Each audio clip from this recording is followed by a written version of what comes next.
spending expanding number no as a new mountain see expanding number no dia any na yentimi nuru sam pempenso enti ampa wo hwe percentage ana eto aba na omu nuru 6,000 then na say omu mfa nko over 200,000 nti wo hwe percentage increment ne dia na it makes sense obi a convince you say e hono dia sikatua no beba for mo not then no it made sense but with hindsight no I say oh homo mutua sika no mo ade so a na ya increase no because nipa na doso but still obi abeji nti be argument say na expand no kra na say every card bearing member in good standing enkoto a wan hwe be yes sa na tie anasa no there can be managed and I am pan other kwan a ombefa so e dey selected and some way any p ebo boba wo part na e be hwe say emrahye badwam ho which means say enipa 28 omo lose ye ene 18 omo nko no eka ho a ye onipa 48 omo ete MPP side a omde to hono ma dwen ni say from after 2024 no eba mrahye badwa adwuma omo ni party no ni hweye Omanfm omo ni party no ni hweye in fact your 28 a nanka omo expressing interest a come beto aso asum party no mrahye badwam but delegates say yeah mom fancy ha and see such people these two groups of people no, for the rest of the year omo behavior omo attitude omo attendance omo commitment omo passion akoma pa yede yadwuma ani bere ani nsi a yede yadwuma tema ani ayam hihye a yede yadwuma ema party no ebe yesai sa ne ma nyina yade a ese yehwe na afoforo nso a abamu no eyema party no ana enyema party no in terms of omo ahoɔden ombenya na omo de akɔbɔntoa e de apre enipa ama omo ato aba ama party dynamics no edos pa ewi a yebeko other matters arising electoral commission still almost say almost person me hihye na afia battle no yede ba November enra omo call ipac na ndc say omo empene MPP enya emfa omo decision mai but electoral commission so omo enya 50% of political parties on so yeah because NDC ni MPP omo no kura over 80% of political parties echitafo nyina ne ene numbers nkrofo mo to aba so the NDC ni MPP mpini is it the case mo akonya political parties bi omo register wo book so nkakra na akon mo bomu from majority na say nipa na political parties na on paper e bi omo ye 20 e bi omo ye 15 including gum ene rakumbrebe party ni omo akanyina no kire omo apenia international somebody be ye adwuma ana asese and this class omo fanko 2008 and also so ewom e be hwe no ho asem aka e be hwe manhia de boboye ene ba bia akwakowie ene listeners se obia esua wom former president ono so atiasim okona probo na oboase nsem bia okokan ye na de ye bebo na ebusa ho asem se de beba enti na epono so ba hye ba me hye obo se me ma ho so kwan ama wafre na wachire wadwen a wo ba kire no efa the outcome of elections said the course wo constituency se anim foforo bi aba se mo ja foforo bi aba se koto foforo bi aba nso mu a uji se beboa party no ana eboa candid opinion na futuo be nso na o de bema omo a ebi omo lusu ye na ebi ombe form ho adwene e wo kwan bi so eno nso e beje wadwene e wo ho ene adamates arise me wakwa aba e de ba the hottest and the most listened to political talk program on mass market radio Boiling Point a free Oman 107.1 FM baso ɛna otie me din de kwabna kwache me de hunchame na nso so aboafo ni nyinaa wa ha tenase a nyinaa ye ka bom na edi dwumadi no abro ansa na no mpanimfo se de otoya amenya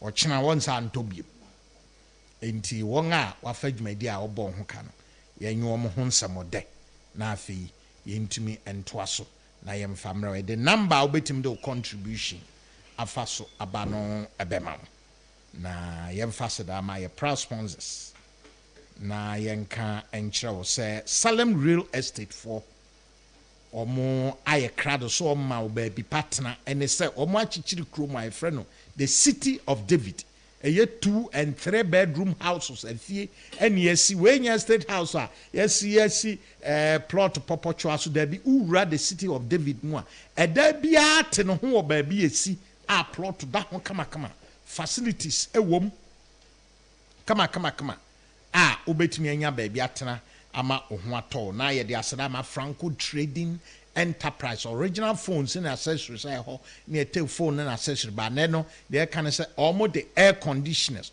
the flat screen TV and almost the tabletop fridges any speakers any washing machines and electronic devices bebre abeka ho a omo ton ewo Franco Trading Enterprise. Goil, the leading oil marketing company in Ghana. OMC or Ghana hano and air country will say no almost the auto gas. Aba. Na the omopa actually say auto gas station no and odo car originally free bridge by the gas ne gumwa and him so kope gas cylinder de to actually ukọ ene goil omo aye bia ukọ aye bebu gas na direct e de agu uka no mu ama na timi aye adwuma e de wo anante we omo ye de aka esom papa bi omo som Ghana fo a include fuel papa aye higher grade fuel omo de maye no na wahye no nso e de amaye National Health Insurance e ka kire say ne so adi brum fie aduaso e kọ na opese oye NHIS card ana wo renew a wo de eye kwa free wontu ahwe biem na afe ye de abefo kwan aba ye fa so renew your card ana ye fofora ye very simple ni nyina nse app no wo be download e de ato phone ana o device no so e de my NHIS app wo load na wo de to so abre bia no wo course now dale *929# we follow process no now register I was Unisex boutique or modern pabo papa ntare papa custom made jewelries at the perfumes oil perfume ni designer perfume and the belt ni ma papa and mo asisi ho ama osi abonten a wada sonko nyina ansa okoma asue no baby emo a obetimi enya bi na wato Kingdom Home Real Estate. Omo asisi adan ewo Abiribi Poiso Mountains. Ene Ghana no. Obia wo baabia opeso otena na baabia sese abaso pa. Ankrofo partner. Nti homa ho plot board den na ho den na wonya bi. Ene Abiribi Poiso ansa ofro bepo na. Udura yi mensa 10 minutes. Na wafro bepo na wie 5 minutes wafro wie. Enti free pedua se ne Brunum kona ene home from a penti hona nipa bebre epe hotena hojo kama na Kingdom for nso so ewo adan 3 and 4 bedroom house and more 2 and 3 bedroom apartment ewo ho facilities bia ewo ho 24-hour security ewo standby generator standby bia okota standby generator light of wire na pru na munyina obi azenya light there savings a obeye on a bia standby generator nko enyagro eninti no obehwehwe Kingdom for akira Kingdom Home Real Estate na omo adan omo asisi no nso okwa akope bia ewie ne saa na ye ma unu papa Kingdom garlic bitters na capsules a test radier so na ete cholesterol so na ema BP conform ete blood sugar so na ema wa hoden ma timi nante no bitters no e de amana afa ginseng power eye ememe dru no so ya de bi amount ene ye the cocoa milk esi cane milk ani enim na no cane milk no de dede na nso so no ekirasem fat ne cholesterol ne niema because I free mo no food so na buy animal product. Cocoa milk is plant based product. Ti niema bebre wo ho a eno ebinim fa show trim se ne ye de cocoa milk aba besi ada milk ana unim no ano ne no ena apomdinti obia epese ono na ye ka kire se enipa bi nso ewa fie bi a wo mo eton ye wo 4-bedroom houses baako ewo Reach Junction enkran ha ya Medina Adenta Reach Junction ha baako nso so ewo south of Anko baako nso so ewo New Achimota Hotel de Jokosa ni nyina ye 4-bedroom houses eye walled a dan bia ye the master bedroom with the own toilet and bath a living room esa wo spacious place 4 bedrooms a wo nice places are yet on there in very good condition ena omo ewo 2-bedroom apartment and so 1 and 2-bedroom apartment and no Jolu Junction Perez side where na dan floor cry no so 1 and 2-bedroom apartment ni na omo ton memfa number no ma 0262 211222 0262 211222 ofra onso obenya na aton na yemko yanim yemfa sedama C4C Homeopathic Clinic C4C a dear yare stroke fibroid hepatitis B ana BP ana ode wani kire C4C a ohun ebeto. Give us scientific herbal center my enromiansa. Give us power capsules. And we memedro. Give us cold capsule to coconia intimacy. May give us herbal mixer. It to malaria and a typhoid. Unya no ebu ha. Bet me abo papa. Our four moma enya admissions eco universities. Muntie ye. A year management of African Union Hall. Omona oko Pentagona. Legon de oko oka pent eho nice eho na dada mano ewo na pent management ena e kan kire so omo wadan ho enkra ne bebre wo kwa no akoya no anya dan efre bibi in out in na first year no de obenya ho afi subsequent no is going to na afi ne nani abobiom ko pepe say pent for say en kan kire so omo accommodation de da no ye de ma student no otimu afebo ekosiso wo wie omo esa ewo hostels nibi ewo other universities, for example CK Tedem University eno ewo wa say no omo ewo accommodation ewo ho bebre afa Winneba UGW and so omo accommodation omo will be Cape Coast KNUST USD UDS anyanyam kwala tamale nyina enti nyambotre se obanya admission na onyanya baabi a nyambotre e be hwehwe baabi ama na kwa akotra kama ama onso wakoma atoyem Spanish ginkgo capsules eye adura wonomo a eye for anti-aging ma wadwene timi ya adwuma ye ma blood nso eflow moja de afusane yare ne oyawo wo na mu nyina be ye free ho na Spanish garlic mixer and then a capsule so there ona say atata otajo nso tentem wo bad cholesterol ne sa ne manyina e be yi ade free ho afei ye kan kire mo say plot ewo ho a ye ton ebinom wo plot ewo aburi na mekan aburi ha ye wo plot a ye 70 by 100 a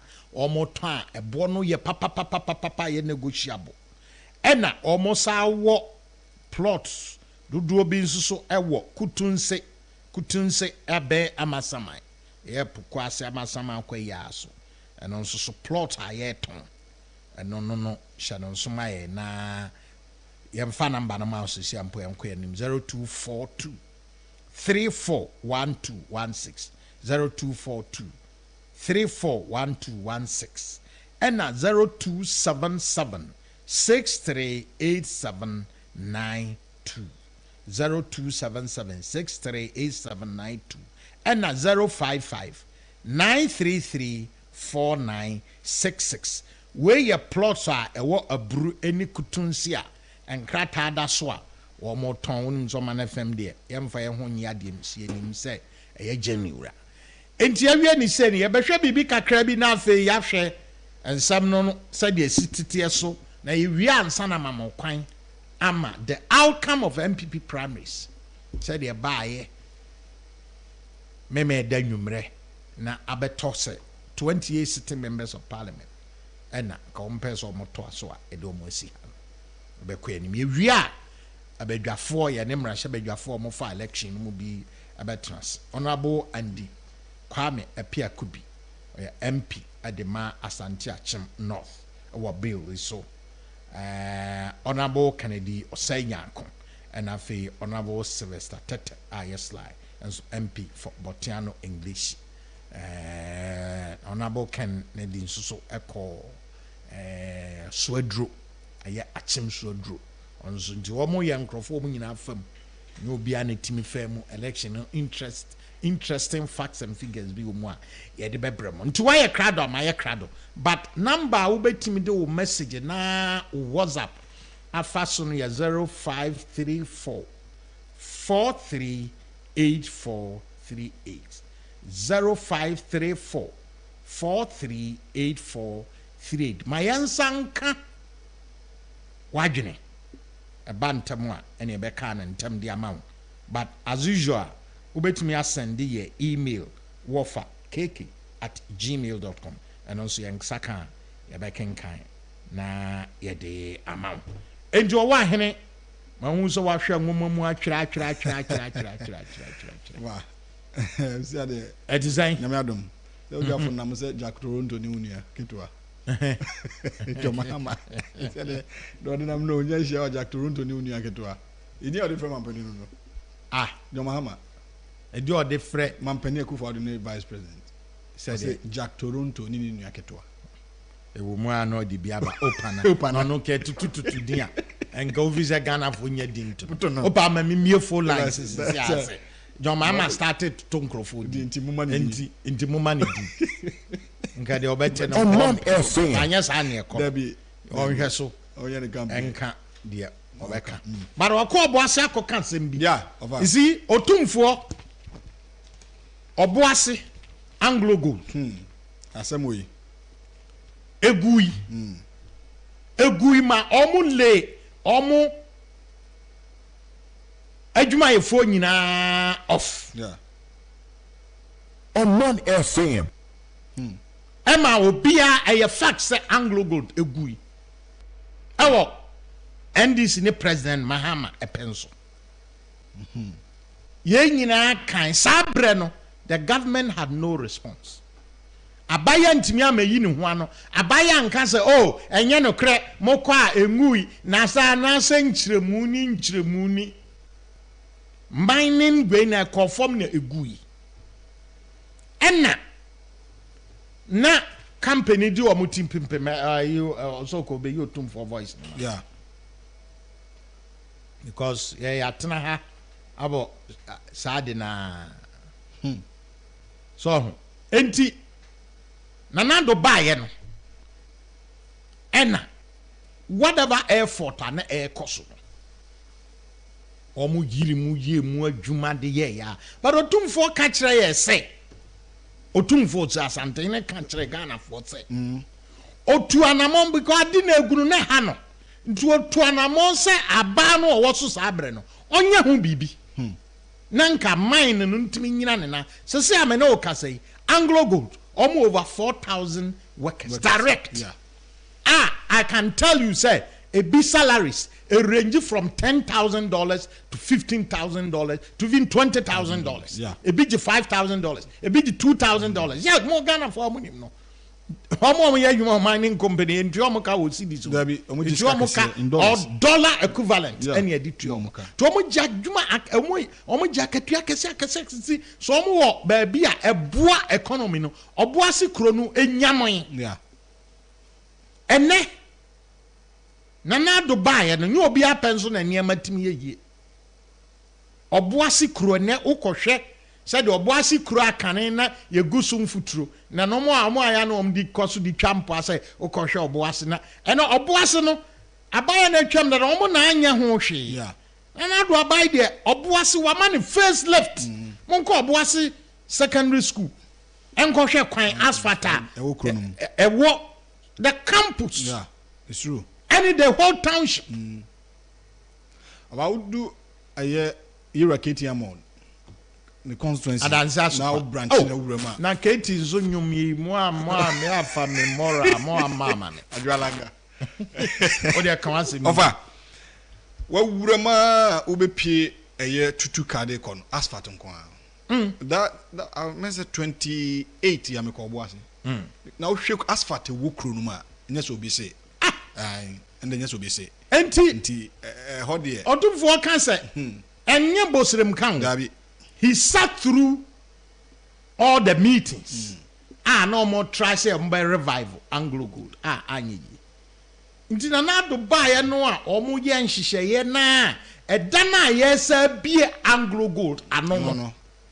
Munti otumfo asama okai.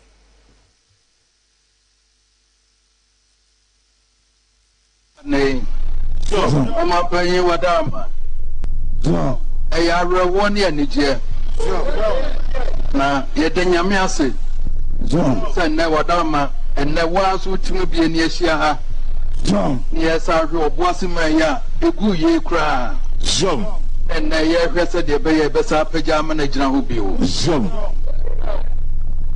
na re ho ne se nipa nyina jetu mo se oboase egu kra na ye ne ho bibia enye ye na so efie ben na ya se num ne me wo ha na brofu ne me na Ericus Bonten ma base ano mai no de adru no de desi atutum ne rekwa ya de befa so na se che ne se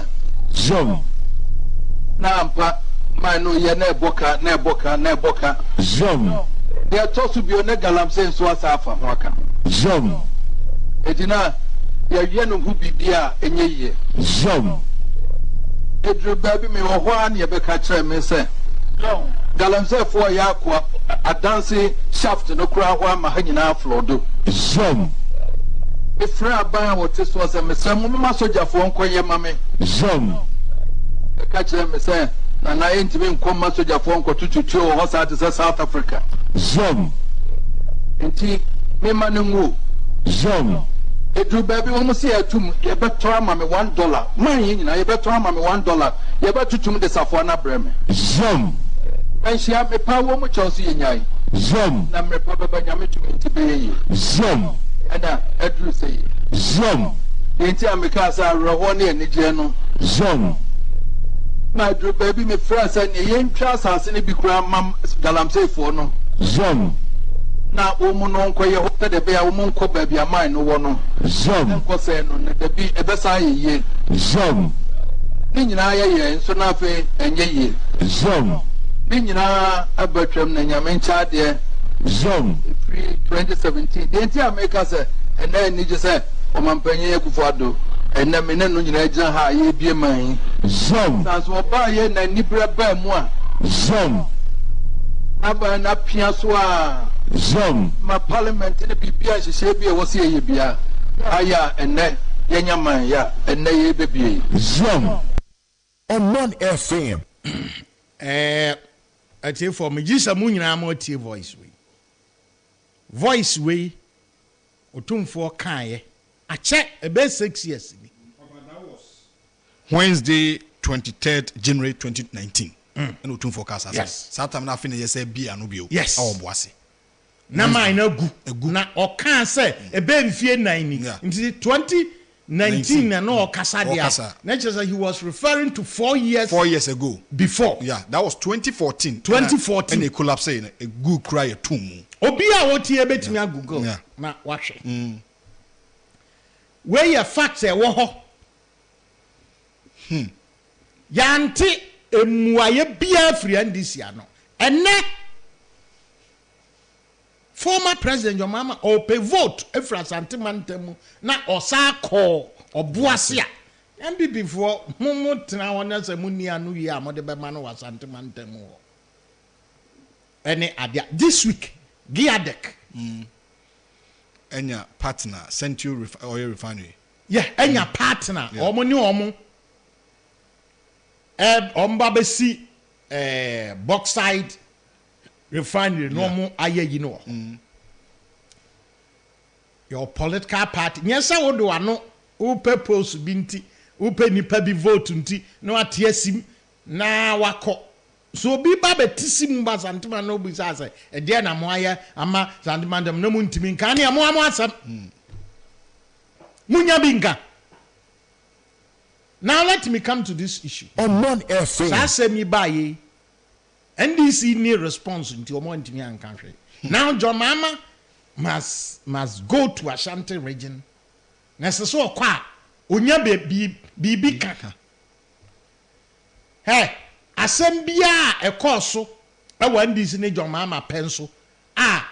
So oteso kra na obi twa atro e fa ho na omunim se e ya atro a. Omuya no. E-block. Yeah. No cry. Omo. SCS omo ne ye se ababa ya wo se E-block no. Ya tena mo anya ye. Yeah. Ebi si wuram tu tiza dobon so de. Drobon so de. Esi wuram tu eno a ensi emen kro we, emen kro we. Enkra no nso so entimi mfa fom no mo enko. Enti uba ya ndai. Sequentin V.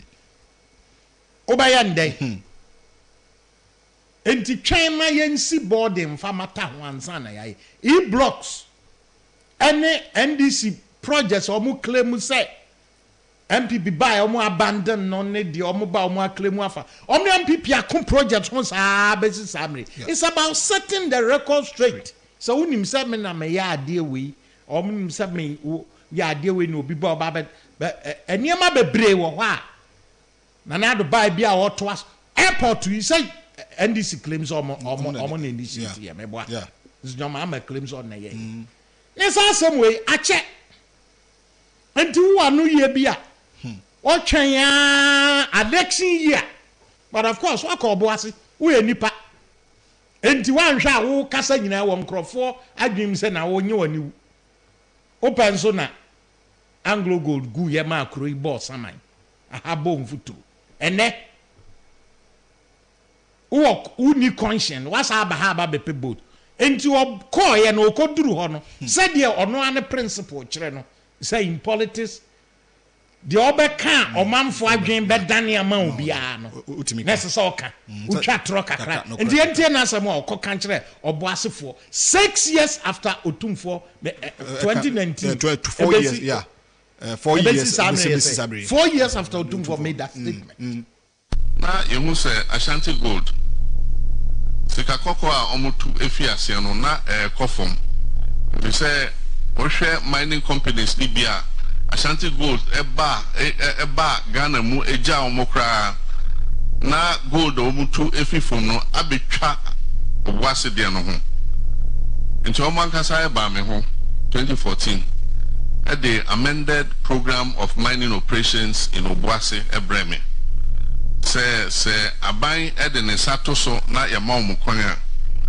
bebi omutu gold efri no apem enti se omunya emfide foforo na nhihye foforo asa no mutimi ewura asase no mu biom akọ ne echensa enti se ye de ensa beto so a ene anka omude sa sika na ehia se omude be egu sa mine no mu ene companies bia ombetimi omo na ego nimde omutimi ko asase mu sa ekoyi sika kokko omude sa companies ni na beba nana mampopo meti and one is my friend, the Minister of Lands and Natural Resources, Mr. Omanfm Satoso, and the Editoso. And no, and no more the shares here, and near friend ODD, Ubwasi Deeps decline. Sir, Minister of Mines, didn't say a tosono anything. Aha, NSA. So didn't say tosono anything. You almost easy company, and now more banner. And now almost stop finance. Fresh ya koko yusu ewohi NSA. Ombasa. They were operating at a loss. Yeah. A cab fee. They were operating at a loss. When are now so running economy, Papa? Industrialization. Because I then and mining, then and the leading mining company. Some of the statement or ya say companies or mobile Anglo Gold China no production or structure. Now a company back and the production also. Production was right. It depended on number of factors. Ejina was as a Cassia mining, ejina the availability of gold, ejina technology, ejina so obuoha or bar industry be much. But when the capacity or the way. Yeah. I want to mention factory. Say, would they produce a be our day plastic? Would you say, or say, me capacity? Yes, I don't know my restriction. Another company may come in after you. Yeah. Or not do a bar. Or say, men so me capacity. Yes, say they may produce. Enti illogical. Say, ube make a statement, say, companies about more chinano or mumpo production, a basro, ache or by such statement, yam fan yadia, yam fan cancer, yam fan make argument, this level are gonna for him before business people. Any I didn't know the difference between Zanda and what would Onadika kotoka? What koto car a funny pa 19. And now the you Ubiaba, no koto car a funny pa 30. Yeah, can't someone car will cram it to car jano and so necano a funny patch. What kind of logic is that? What kind of logic is that? Omanfm. Where are the concept? Dabi. Yeah, the concept. Enti sababa pene no de nsato so ene sa nti abade ne nsato so no ene ekosi say ene ye den. Minister of Lands and Natural Resources Mr. Omanfm na sinu biom akọ ne echensa ebreme se aban e de nsato so na ye ma omukwan a bebi omutu gold efri apem enti gise omunya enfide foforo na nhihye foforo asa no mutimi ewura asase no mu biom akọ ne echensa enti se ye de ensa beto so a ene anka omode sa sika na ehia se omode be egu sa man no mu ene companies bia ombetimi omo na ewo nimde omutimi kọ asase mu sa ekoyi sika kokọ omode sa companies ni na beba nana mampopo miti and one is my friend, the Minister of Lands and Natural Resources, Mr. Omanfm Satoso, and the editor so. And no more the shares here, any near friend ODD, Ubwasi Deeps decline. Until free 2014, Ebe Pem Abra, you free Abaimu 2016. Now say you made the no more yano, no more do a 60%, or more to us. Now, you say Abaimbi corner, Abaimbiaba. Until 2016, a corporate abatono. Yendi kunim any free so. Until you made the Ayasha no, and no, and abaya abaye, you made the ombaye or ha, say omo launch Ubwasi Deeps decline. Omo betuaso. And this a jumano, if he yabreso. And so a combine nipa be a timo say Anglo Gold abaye na ye mom kwan and you with Jumani at their day into a buy for free by ye and sana on boy Jumano air coso and yanokre. Yen ye shall say cheap talk. Cheap talk. Uti otum for was say do be me pacho se man na na say say Anglo Gold no more concession. Na galam say for A2 when an name so mo galam but o de ye be come ni ahwe facts because why ne de be ye say ye be kwachiri ni akofifa stories sir about problems ya na Anglo Gold face. The bottom line they say na operations and sustainable. Yeah. No more operations and sustainable. Offer say yan kai abusuafo kora ya Anglo Gold Ashanti communications director. Owu osasemi ho. Edu baby galamsefo any omu pinte could be the car chief and so many way. Communications director, your friend John Owusu. Due to this a year I can't was me. Your Mahama say after the band. Now who on record Papa Bia Fabre. No be obi can somehow here. And nya no akogina ho and now can yam ko yani. And MPP men say primaries no for we nano memenda.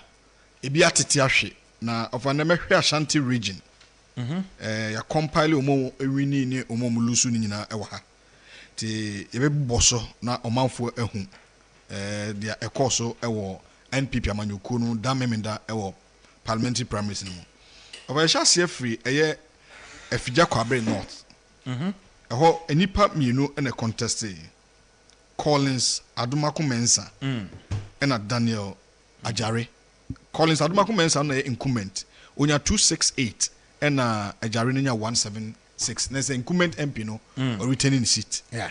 Of a call a year atwima kwangma Kofi Menu amankwa on incumbent onya 874 and a Paul Kwachichi ofori nya 305. Incumbent no esa maintaini. Manso Edubia ya Frempon Ado on incumbent onya 349 and Bimpe Esiedu enya 20 Sejima 4 ya Befi Amwako hene 181 and William Bidiako enya 1670. Manso Edubia so offer incumbent MP no retaining the seat. Okay. Onya TDD. Ya kom Manso Kwanta George Kwabena Obensechi 26 Emmanuel Obuachi Yadom Kojun Kansa ena Albert Kwam ena Twinebua Kodua Fokunti hona Prof Kwam okoye nkosa ababio but over this around Prof Kwam nipa enum na okoye no the odi kane no Twinebua Kodua nya 281 ena the otosu mienu eye Kojun Kansa eye 233 ena Prof Kwam ebinya 130 odi third MP no de otoso 9 omutu no MP no toso 9 omutu no Nigeria Prof Kwam former MP a osababio no osabeto and sitting MP ni nyina yelogo omunyina baby of constituency ne dey say Manson Kwanta yeah Asokwa Patricia PJ 485 Francis Nana Yaobuachi 163 and Edmond Chei 229 ikowi china MP Patricia PJ asafem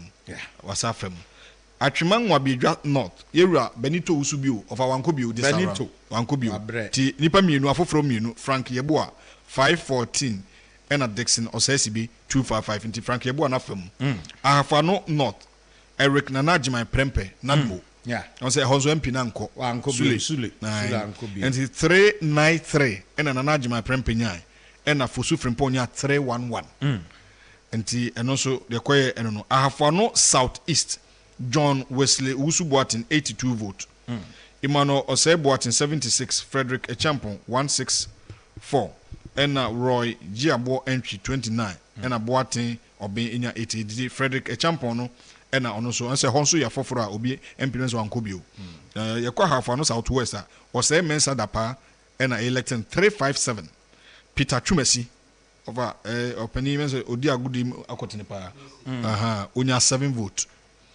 Ena Kwesi Kwachi Sebe 84 ena Adwa Dutumu Abodi nti Oseno ena Afemu Efija Seche East Mavis Nkansa Bodi Unya 586 Richard Berima Sapon 7 ena Ofosu Opoku Fofi enya 161 MP no Omanfm Insuta Kwama Beposo Adelaide Intim Incumbent Unya Nitidim 320 vote okay Owusu Banahene 11 former DC hey former DC Banahene onya 11 nya 11 hu yako ama ena Kojobe dia konya 20 ena Fred Buamanya 1 Victor Usu enya 217 Victor Usu na ya ne closest contender no ofori krom de of a honso na omunyina ya foforo ai ofori krom because na Dr. Manfo Ankobio And Dr. Manfo almost say or will be Otanechi, okay. Nelson Owusu. And so actually Rebecca once. Mate. You used to see Otanechi. Nelson Owusu answer Enyas 92 votes. Joseph Tiaire Onya 13. Jemfin Kroma Edwabo Onya 8. Michael Kwesi Edu Enya 666. And Claudia Kwatin Lumo Enya 351. It was between Claudia and Michael Kwesi Edu. The Kwesi Edu no enyalite dim. But figure no sumambio. Yo, Michael Kwesi Edu enya 666 votes. And Claudia Kwatin Lumo enya 351. That was your no you the just to beating over about 310 votes. Yeah, no the beating. Ura Mechiao Oforukrom women organizer. Oh, okay. A friend Ura. Oh, I see. Mechiano. Mate over this juncture Mechiano. Mate in Shayeso. Omanfm. Stephen Amwa 520. Kennedy Kwesi Kankam 305. And George Odum 7. And in the closest contender no your former MP Kennedy. So on the third Diane Kasa disqualification you be here. Mo German can come common the technical you said no or MC or Asokoman Konkujina and a koya niema bebre. Yeah. So mananko or koye stick away. Yeah. What do I say? And now no better clearly. Yeah. Of our Boasi East, Patrick Buachi Yadom MP unya 343. Ena Samo Akwesi Owusu Bewa enya 213. Incumbent MP nisa retaining seat. Obuase West there junction da so Ntomanto. Oh, sir. Yes, kwaku kwatin ho. I see. Ho omonto mabano. Ye ko adanse asokwa. Hey. Ani awadru adanse asokwa. Okay. Bobo, ubo wia na memfa celebration song no emra. Adanse asokwa ofa. Samo Bimfo Dakwa 125. Kwabena Nkansa Samoa 226. Enoch Echampon 25. Kwabena Tahil Hamod KT Hamod Honorable Kremoba unya 311. Inti ono na elected.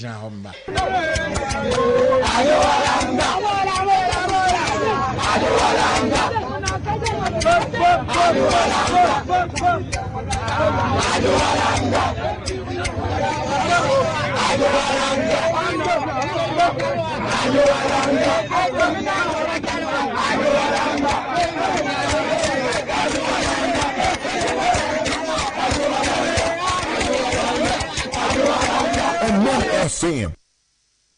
And I draw langay.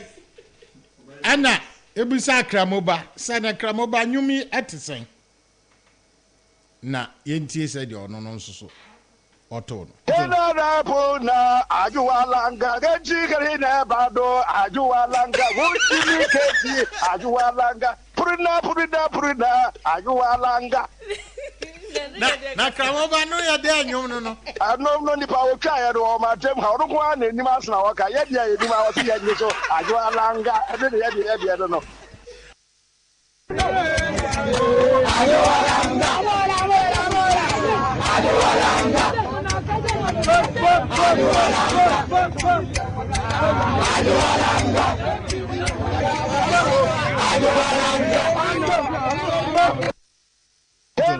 Puna, Ajualanga, Chikarina Bado, Ajualanga, Wuchi, Ajualanga, Purina, Ajualanga. Na Kramoba no ya de anyum no. No ni pa o kai do ma tem ha ro kwa ni ma sna wa ka ya dia ni ma wa si ya ni so Ajualanga, e de ya no. Omanfm. Ona oketi hamon. Na bi asiri. Over adanse asokwa de kwesi no Ajualanga. O de Ajualanga sa. I want the Ajualanga na win. It's not 100. You are so confident. Papa. So sure. So baby. Baby. Come on to Ajualanga. Na ya no pana. Yes, that ba no mo to e crowd. Na ba no you want. No the German no. Over all tafo pankro no. Vincent Ekwasifua. Hey, one on so almost scared no. Papa. But a house no close pa. Vincent nya 367 votes. And a Sewa Donko nya 337 votes. 30 votes difference. And a or the firm. Menchia South The Honorable Energy Minister, Dr. Matthew Opoku Prempeh, 486. And Helena Pinamai Owusu, 63 votes. Oh. No debate. Kwadaso. Kingsley Nyako, unya 650.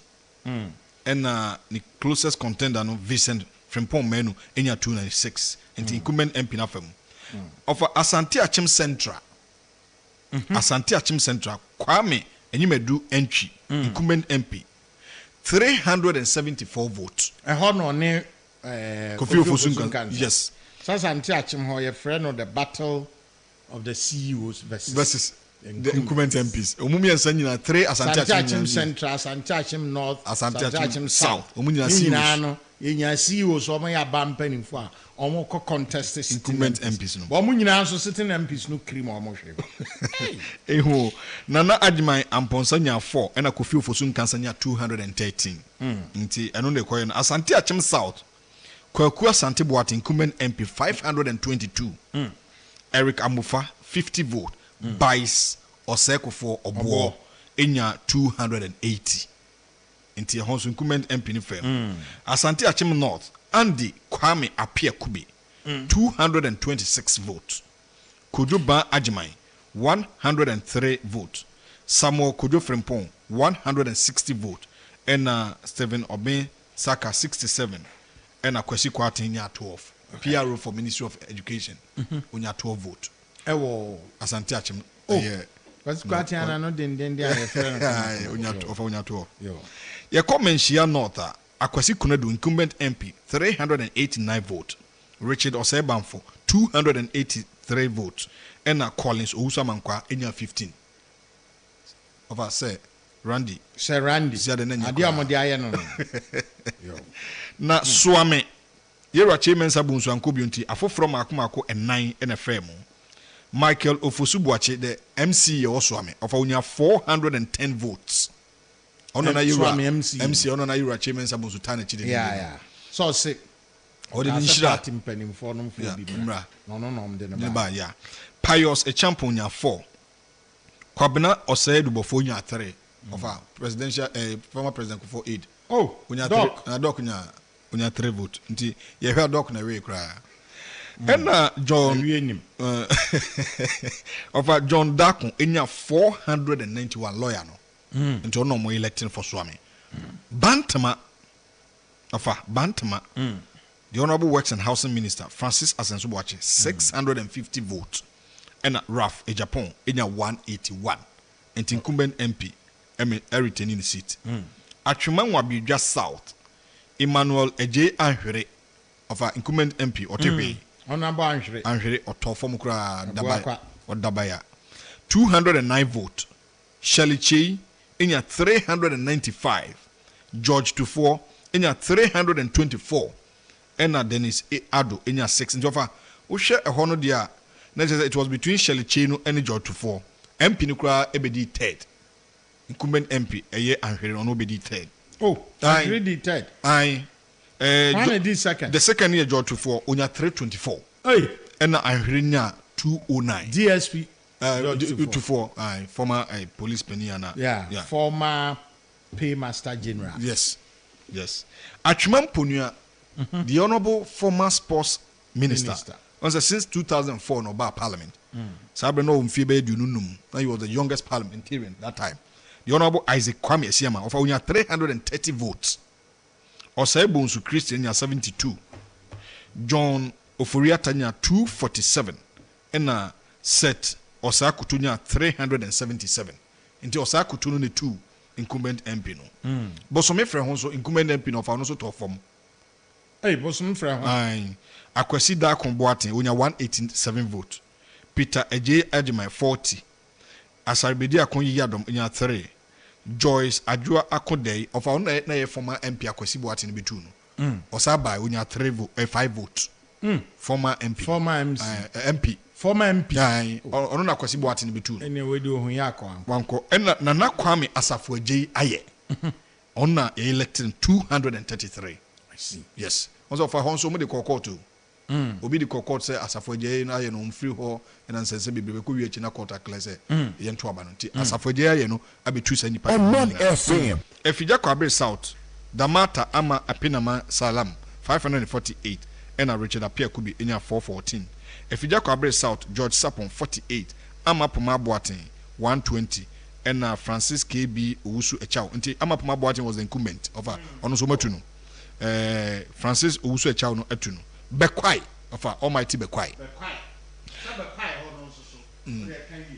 Bekwai Yera Raf Opoku Edusei unya 662. Henry Opoku Ware 30. Kingsley Opoku Ajimai 1. And COP George Alex Mensa unya 245.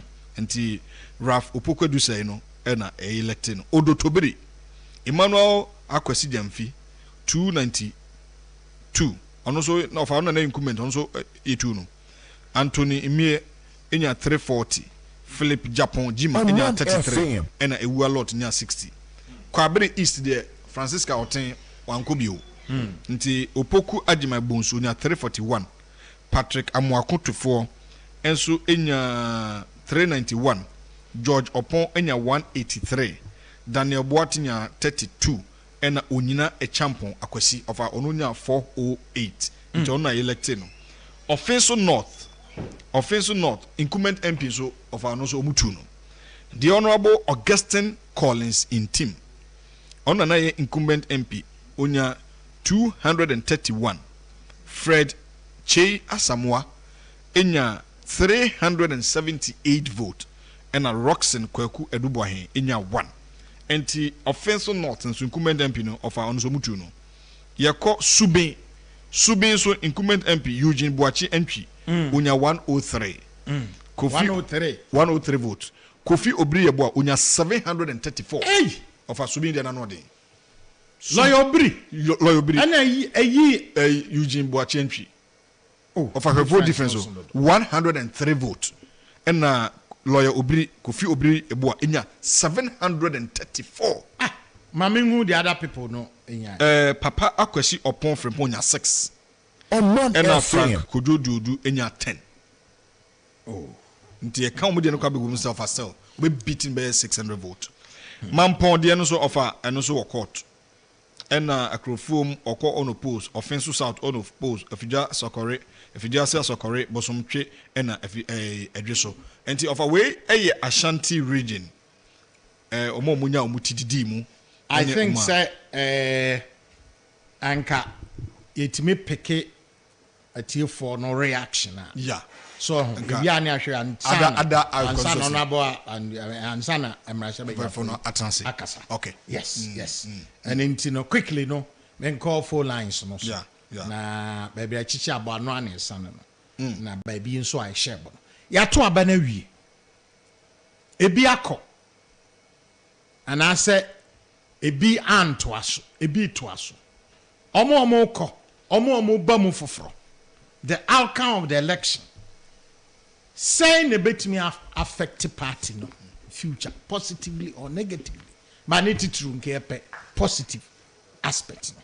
Ano ne yakan afa ne ba be analysis ne ne ma isi ye ene ne ma bebreu. Enti 0245 63 8748 and 0508 346915. But chomo am free Kumasi ni achiri ni we no. Ye be a friend delay transmission.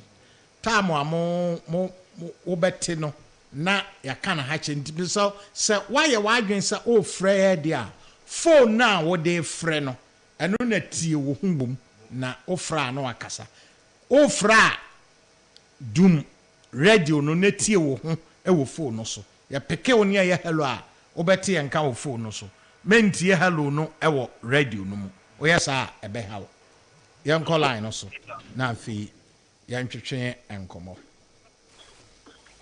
Hello, good evening. Good evening, Wakiki. Yeah, Mpacha Udin na constituency wakamasa. Wakiki Mpacha uni alitaliban ni kasafi ya mama hii abajo hii. Mpacha mfancha ni voice na kufunga kra. Abilikmanov constituency. Yetu abanuye yano His Excellency Honorable Ekuye Free and Erwini and we the executives because me deputy national coordinator. Okay. we come together to work hard. Say a comedy, a quiet day in Esu, say a quiet because if you take one Ayakoku, you know, former MP, current MP, I will lose you. Also, Wakati, Oman was supporting, I said, Ubia and support to current your winning, only free. And I that kind of winning, where I see Eddie Madin at the breaking it with the master. Yeah, that one's so what's it? Young line also. Hello, good evening. Good evening. But your Dini baby Afrifi. Of Amaju, me for him did the Accra, Mukadati Medina. Accra or Casa? Of Amaju, Adaroma, Okri constituency, the NTA. I'm sure I know my update. Okay, yo, okay. Accra no Dana and Kubim, dear Nipana, or no winning a dinidin about Tuga at the Amamo. Why? Hello? Hello? Good evening. Hello, good evening. But your Dini baby Afrifi. Your friend Kuku, listen, me for fill up your question. Yo, Mpacho Casa. If I send me one small observation home. One will say, I'm winning, and if they decide by themselves that I want to become an MP, and it is events and that of the party is giving an impetus, by all means they can win the next election. I get what I'm saying. Also, almost decided some by MP in a party near you have been elected as an aspirant, and we have been elected as parliamentary candidates now. And upon yourself, you decide that I want to become an MP. Yes. It will help the party to win more seats. Yes. By which extension they can become the next government. So is that. Hello? Yeah. Yeah. If they get the majority in parliament, they have won the next election. And I believe in all my AEO, Mrs. Saying. I believe that this time, how do you call it? Candidates were not imposed on the people. Yes. This time, more than Muslim prayer, the Mamu. It's a baby, a more 12 for corner to Muslim parents. You win the seat. Yeah. Because some incumbents not Muslim lose with the unnecessary Jumajan. You be a moment, so they say the party. Sorry, yeah. This election, the party gave their constituents the right to choose what they want. And on the Abanamiwa. Sanity. Yes. And if the MPs to fight, we are fighting, what you as a parliamentary candidate, your friends and input for your candidates in the product of the party alone can make you a friend a parliamentarian. I think you have a strong point, yes. Yes. I volunteer, some more go through a very fierce contest. Yes, because so live up to your responsibility. Yes, and I'll try. Yes. Yeah, that's it. I think your point is. Hello, good evening.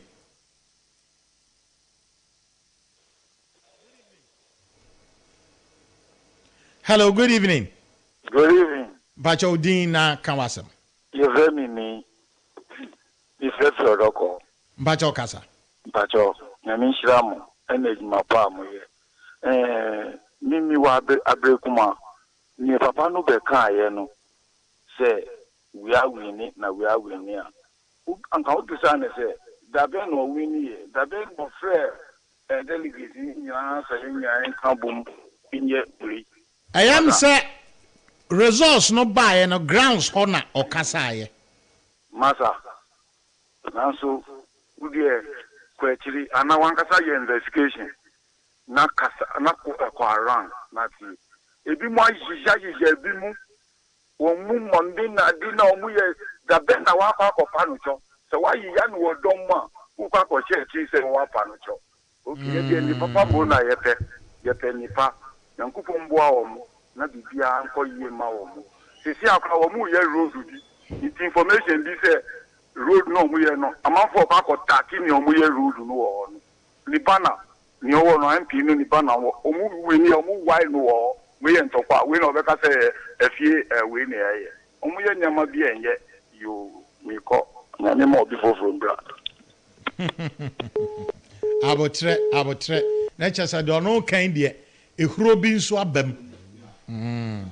This Saturday come on more dinku ni monya measured. Monya measured. Hello, good evening. Good evening. Bacha wudin afọ asem to aso. Bacha ya friend ya jenim. Ekasa fikaswa. Bacha okasa. Nso kakra mpesa meka na efa electoral commission ne president adventist for no. Na mpesa meka na say yen mo ndisi for ni bia o magen say asa ezi for akam 42 ni kwa so ntie MPP for. Enti na omo mpene e ma ne mma so omo mpene ayeda o mase ya pa ye mo adwene. Sabi wa so duwa Ghana a omo nto aba so bia ntimi nye wo mo hwe. Etu omo mpene ayate ye du o mo che ye ezi for so omo mpene e beto aba dia ma MPP for obi no a obetimi ya do konto kwa menso ma jam pese mitira no meda ase. Yo ya da ase no adwenkyere. Hello, good evening. Hello, good evening. Good evening. Anga to bani ni. Kobra anga to bani no. Yo anga to kasa. Anga to bani ni. Yo anga to mpacho kasa. Yo, mesaka basika sinechia. Ana mo kandida obia emi mechia no. Ana madam kinsinechia we na.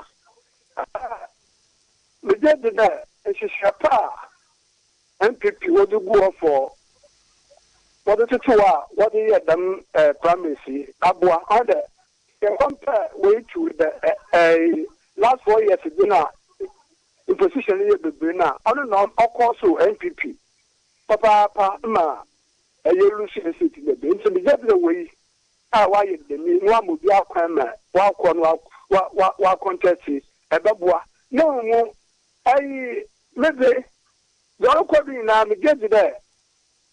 Anti Sawini no all Obia or should be in the contest no what on boom.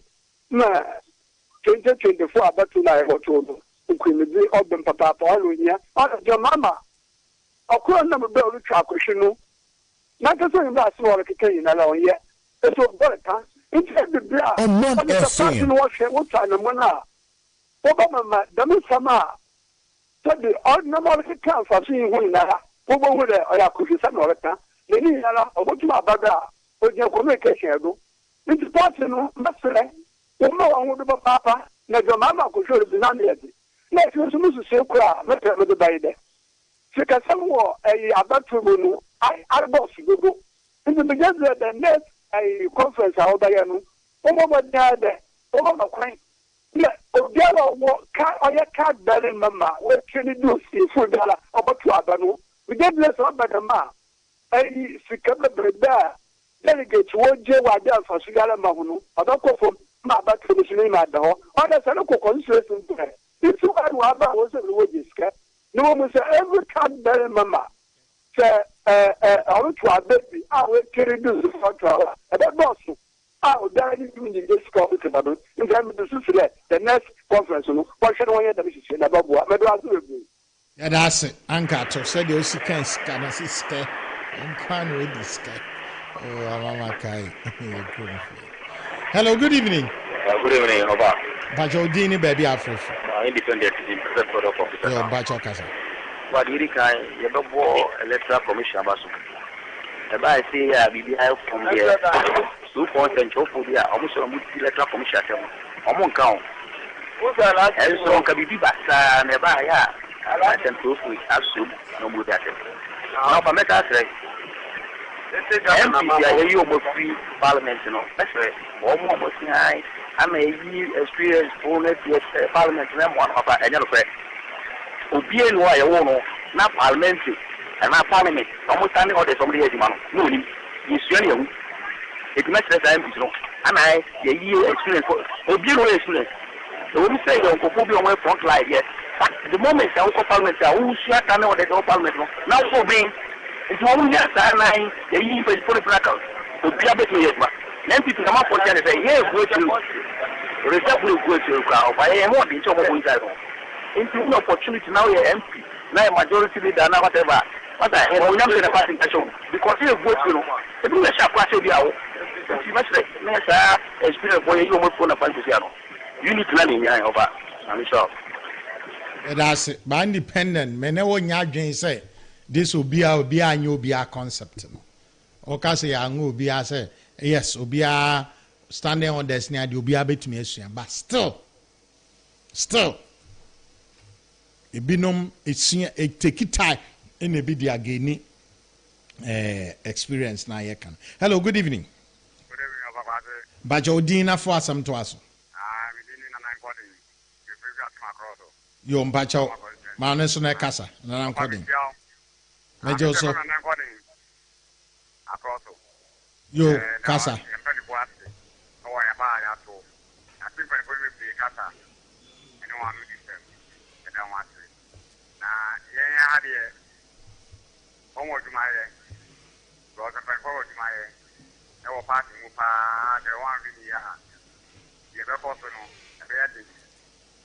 Last 4 years, and the apostle about to remove the moon. The American bonnet for ma, the baby Muha. All the quarters are no one yabre. Now buy a few in my apostle, and the extraction apostle, and the penny could be a man. That's how would my there was an amount of consent.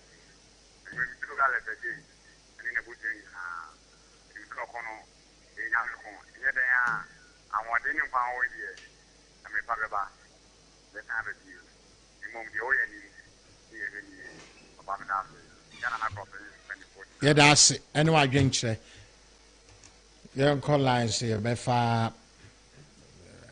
Hello. Let me no be nafi and family. Hello, good evening. Hello, good evening. Good evening. Good evening, Papa. Bacho Dina for some to us. Papa, back to you. Maybe we Kumasi Asafo near the Goy police station at one on a Dinamino Cafe. Okay. Diane Nana Biti de Bape. Nana Biti de Kakra mechanics offer. You better mercy. Yadu Kilian Ponyanko Poasi. Oshe Abatua Nana Menda Chemu about the Primaries MPP Yakoya. Maybe a idea mebo general secretary abaso yedi kan any national no mebo mu nyina abaso hwe nhihye papa omudi gu akwam efa enkane maybe atwam yesi obi incumbent yede ko onom post yemu bi nyina ya disqualify obi idea ede ohaw ni amanye bre party papa yen hwe eneya abatu akotu mi yini so bi akogina ba bi akokase yakobo obi anase sabi abaya kotu ye no media men sabi mena me dim kunim so ye chinchin nsa media anyasa ejimi ade ba ko amesre ye party members ne se ye sro mala yo ye tenka so obi awe ye wadi kunim o do dim kuku enye afeni ye nyina ye be ka se we ye sei ene we ye sei yen kamom because they be am say ye sig kama pa what you say no no so for short time taba wu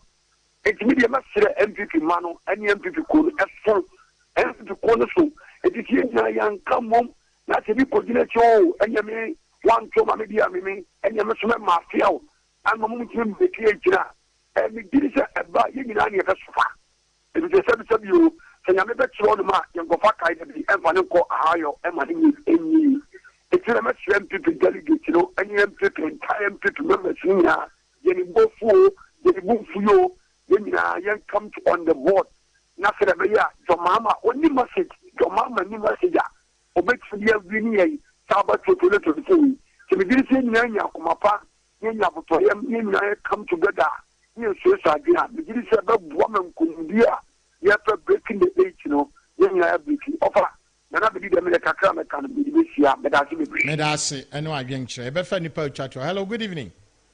Offer me mo aju bru Mejo so. Offer look money ko so kuma bonte so. Look man you abe pia kasa. Na mabafi.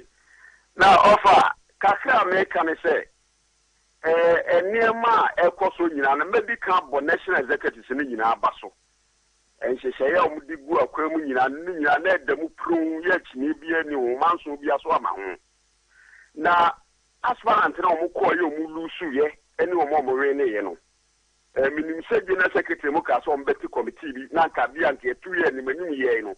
Na nka omomulusu no mo di nkunim nyina yetima frɛ omo nyo mo kasa kire esan se ese ye ko yenim 2024 no enye bete imu odin na ofa enemi hu wan kasa wade nyina ye krum eye nsuta kwa ma before so former member of parliament mo se ni poster ye di ahin adan ya wo ko independent why that ye we ye hian me ka asafo dey also ko independent also ko nam ye bie for ye bie nomination we MPP ni wan kwa fa form wan kwa fa ye wie ama ya kwade na wie na nnura ya ni poster ni nam wiem adan also ko independent no oko primaries ni bi de wa ko bi NM1 baby MPP ko ye gu sese no ye hia sade no ko baby a me no ma me ye campaign mo wi ni do ma nyini nyina no sabe na sese tim kakasa de ne fa nche safo ni nyina enti ye wura kwa me safo je ne mo nsusuye e peso mo ko independent no enye sabe ni ko independent mesre mo mfo mani nto oso no kokroko nanim eni general secretary ni national secretary ye wura 17 e mo ne ba o mo boro si epesi break the 8 ni pa sa independent emwaye na masa asre omo maluso no omo madi nkunim ko bodi omo no edanchai de omo madi enkuguo no ana mesesi emfre omo safo ni nyina ne ye no omo nkasa se de be ya de ono so betu akwa de wawe ne no ho se de be ya betu break the 8 no ade se dia me de se national executive no kakra of ami worker no pesre enya yemwa na break the 8 no and possible yes you said o man panyina be de chiri e da na no a worker say possible no enya yenyintum se enya ye somwa ana break the 8 no say possible no e betima bamu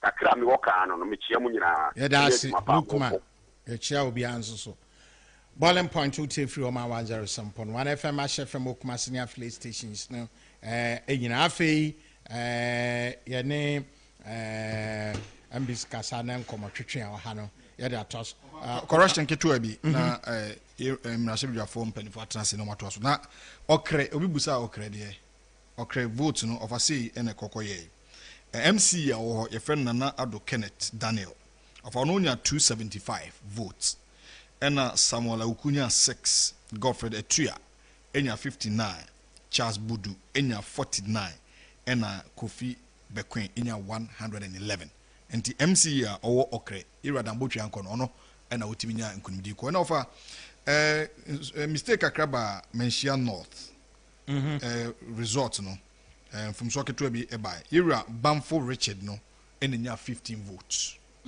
Bamfo no amde yidi akoma yeah ena Ira Kwesi Kunadu incumbent MP nya 389 votes ena Collins Owusu-Amankwa enya 283 okay enti sana koye o Menchia North constituency jova to oni abedwa fon to aso okay yam kwanim Honorable Sylvester that MP English Botiano wako first term wako primaries wa win and osa akona Sly akwaba over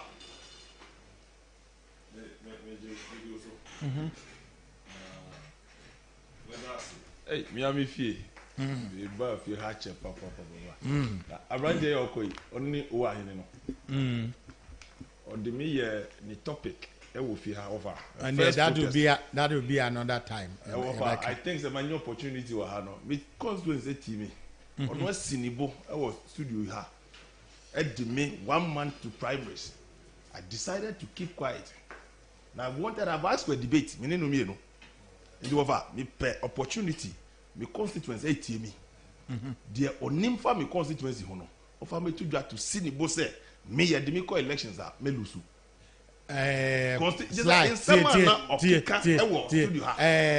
Over. Yeah, but call election there.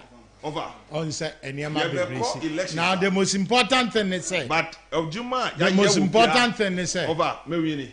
Wow. But what to anya eguni penny e wo Ghana ha. I have the record. I've sent it. Over. If you ha, I know say fair. Juma wa ye wo fi ha. Ye name ye started Boiling Point. Na me nyi this na o fi ha. Ya ye ejuma ya che papa Omanfm na 2. Ye mu bi You start here na oni ha. Na said your branch ni na pound for 2 or manu gumi so. My complaining, and I think say it is fair. Say me man for me. I have a lot of videos in the commentary about me. I take a serious exception to me do hana me peja we na me share name say or no na me say or no. But I'll get another opportunity. And idea over. Yeah, but say be you. Me chia me etifo nyina. Me ba ha che. Na my fee if you have I feel also power offer. Me we primaries we only first person, only first network, me kasa also. And I think it's good to be back home. Then me chair adofo nyina both home and abroad. Nipa dodoa o me o ma bo ma baso o ma me congratulations.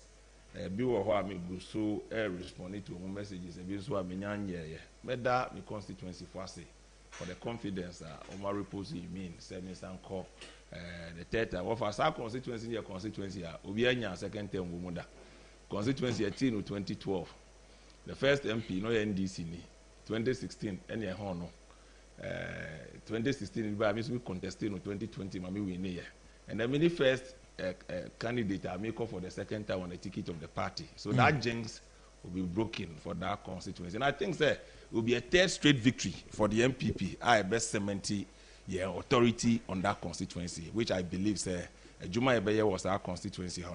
Ebembayen that opportunity now for Yasementi you hold on that constituency for a very long time to come.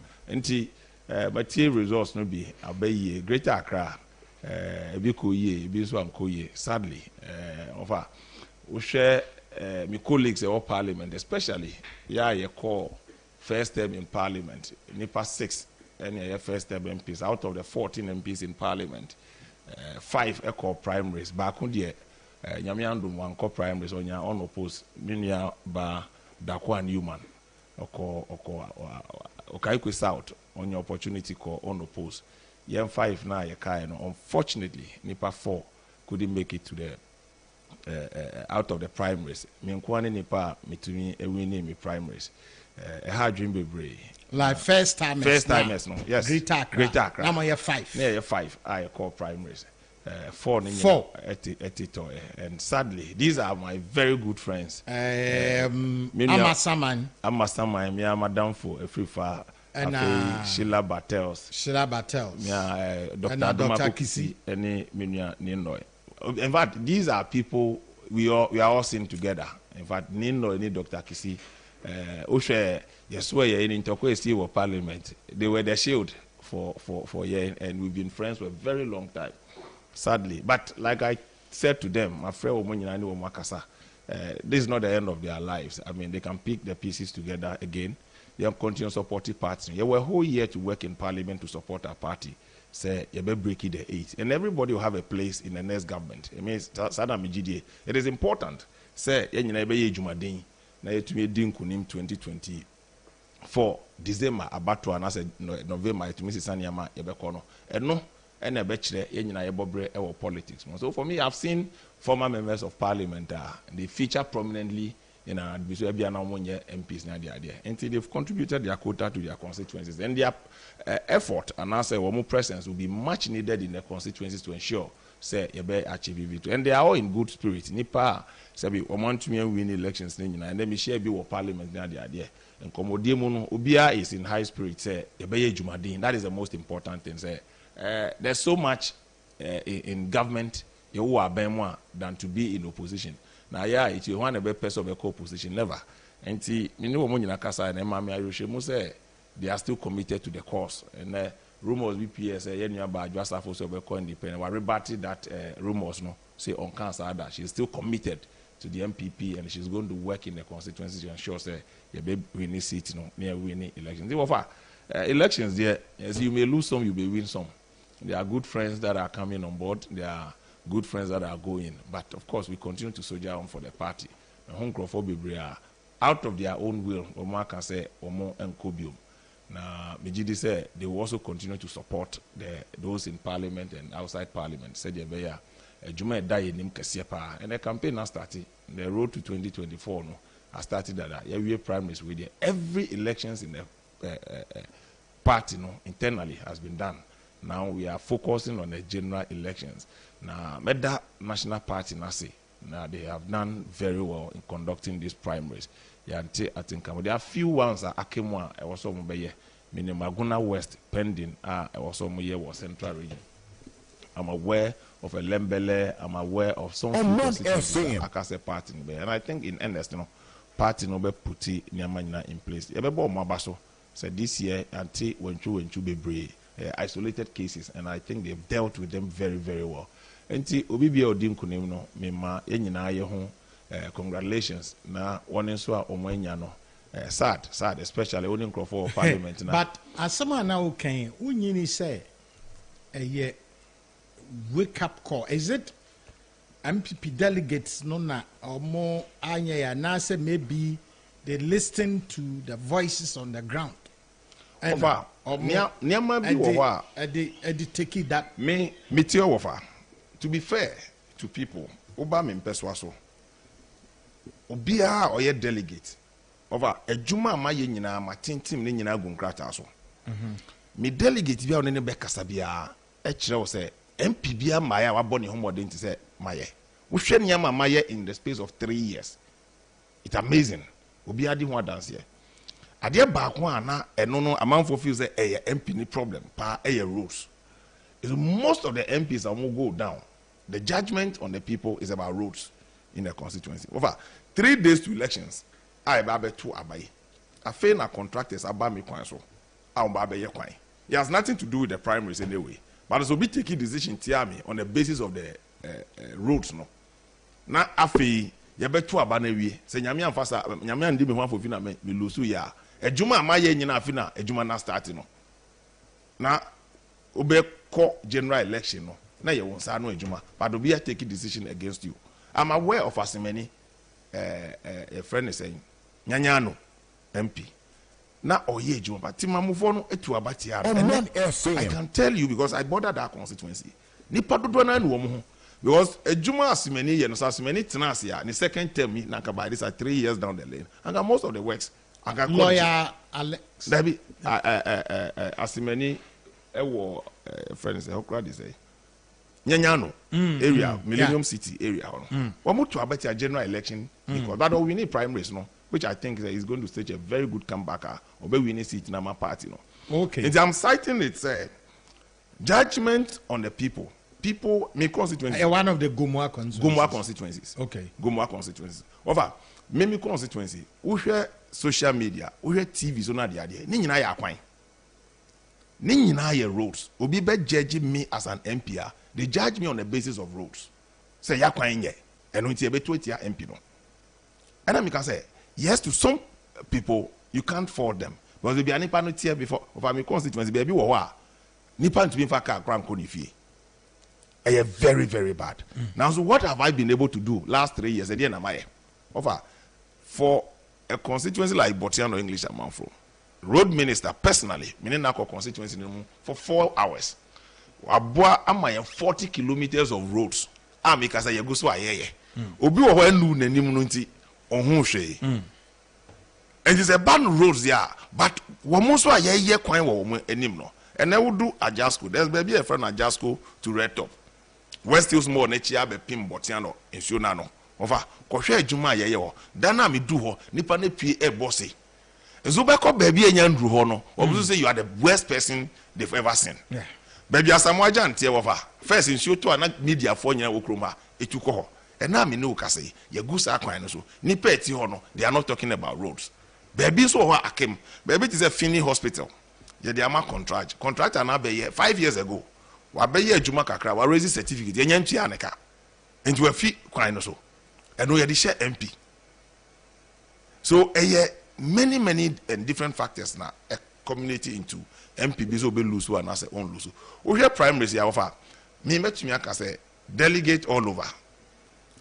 Heading. E be na force. Be na nkrofo de call MPs no be so. Anoding. Offer no cry say yenka no cry heading. We have force Amanfm be the core constituencies no be no. Anoding papa. It takes experience. It takes to be a onosi no ho odin to withstand that pressure from some quarters. we know how MPs over who are you yache MP are on your minister on your shay vulnerable na obi etu so say office tu no na nipa bi America no your CEO bi America no your minister bi no cannot very strategic position.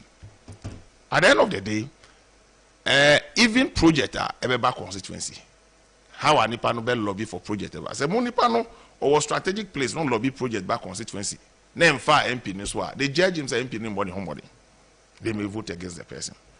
And there are so many factors any constituency dynamics are deciding who wins or who does not win.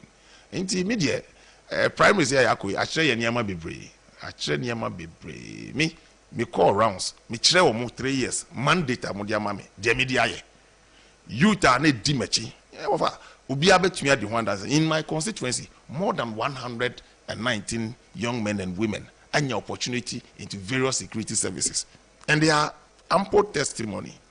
You see AstroTurf Kesia Power constituency, or you see Divisional Police Command, you see secondary school for the first time along the coastal stretch of our constituency. Secondary school. Secondary school, Botiano Secondary School. Well, for a few way, it's my hope. Say, you may be South School, no, I'm at the entire coastal stretch, and your opportunity at Umeko School. Udu Kokro BT, there's a health center built under President Kufuor time 22 years ago. Yamfa block back Ukranka when na menu ka say, me see 5-bed maternity, 3 offices for auxiliary health services. And then the diama omo. Udu amount from specialized 10-bed. Yewie ewo Udu Galilea Community Center completed. A lot of projects. Me gusto amiye. Uko Langba and then me see 3-unit classroom block for the JSS block. So a work in progress. When my people see all this, apart from these security services, other government and private sector, I'm a page money for over 400 of them. In 3 years. I have 1 more years to complete. Roads, 40 kilometers of roads. 3 days before primaries. Babadogo, Adansimai, Utinto, Eyadia and Shuto, 2 years ago, you for any power. And then Yamia Dum, drains no, Aquan no, from Tuba Junction, through baby friend of Fulani to Red Top. Friday, contractor by inspecting site or the imagines aba or bestati Juma war. There a lot of work is ongoing. Mean to me abiding to me in 3 years. In the Nipan do not share a Juma MPE. It is better say or better so. Na yanya more our constituency. But obi so kra however. Onim say abatwa mokui. We are day on pewasem. Obi so wa because of some personal relationship why establish it with candidate be. On fa ho we Juma why. Obi say candidate no ye mi krom ni. Nje meto abama no. And there are many factors a community into it. But in the nutshell, you are to abanewie. The delegate ne peno. The mestre delegate ne say, "Muna makoto abano. Muna mo yinipa." We must close our ranks at the polling station level, at the constituency level. Na yenire oni yenye ejuma.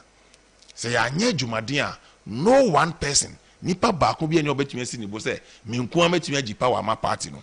Uhia obi bia oye we. Me supporters say they must be magnanimous in their celebration. They are moderate in their celebration to reach out to people. They are pained. Obi a co-election where companies are pain kakra so that you allow for some space. Na nipa no healing process no. Na what me be nipa no. Na say hey, ejuma nipa me ni co-election. Ba ko ye park ne so be ha game me e congratulate me. O say e be ejuma. The next person the next day, offer me, congratulate me. I'm saying that was it. I'm giving you time to cool off. We have a lot of work to do for the party. This is not the first time I call primaries or MPP. Now, me call primaries. And win. A contest. Nipa 1,002. I'm going to take a decision. You can't tell. Ubi any reason. I call election. Me friend for one after the other. Ubi can just say, no, say we me nyebi. It is good say what do one dance say unya we nya. What it means the next time be ba en ko ni hobium e be ba wo so ho. Omiso feel say 4 years ago wo ba odi akutiripa wo campaign mu na mom na nipa na against you that time no ono mo anya opportunity ono nya bi ni buefu. But you need time na oni nipa nkasa. But politics there either you win or you lose. But and you lose for you entirely. It's entirely a lose for you when your party goes into opposition.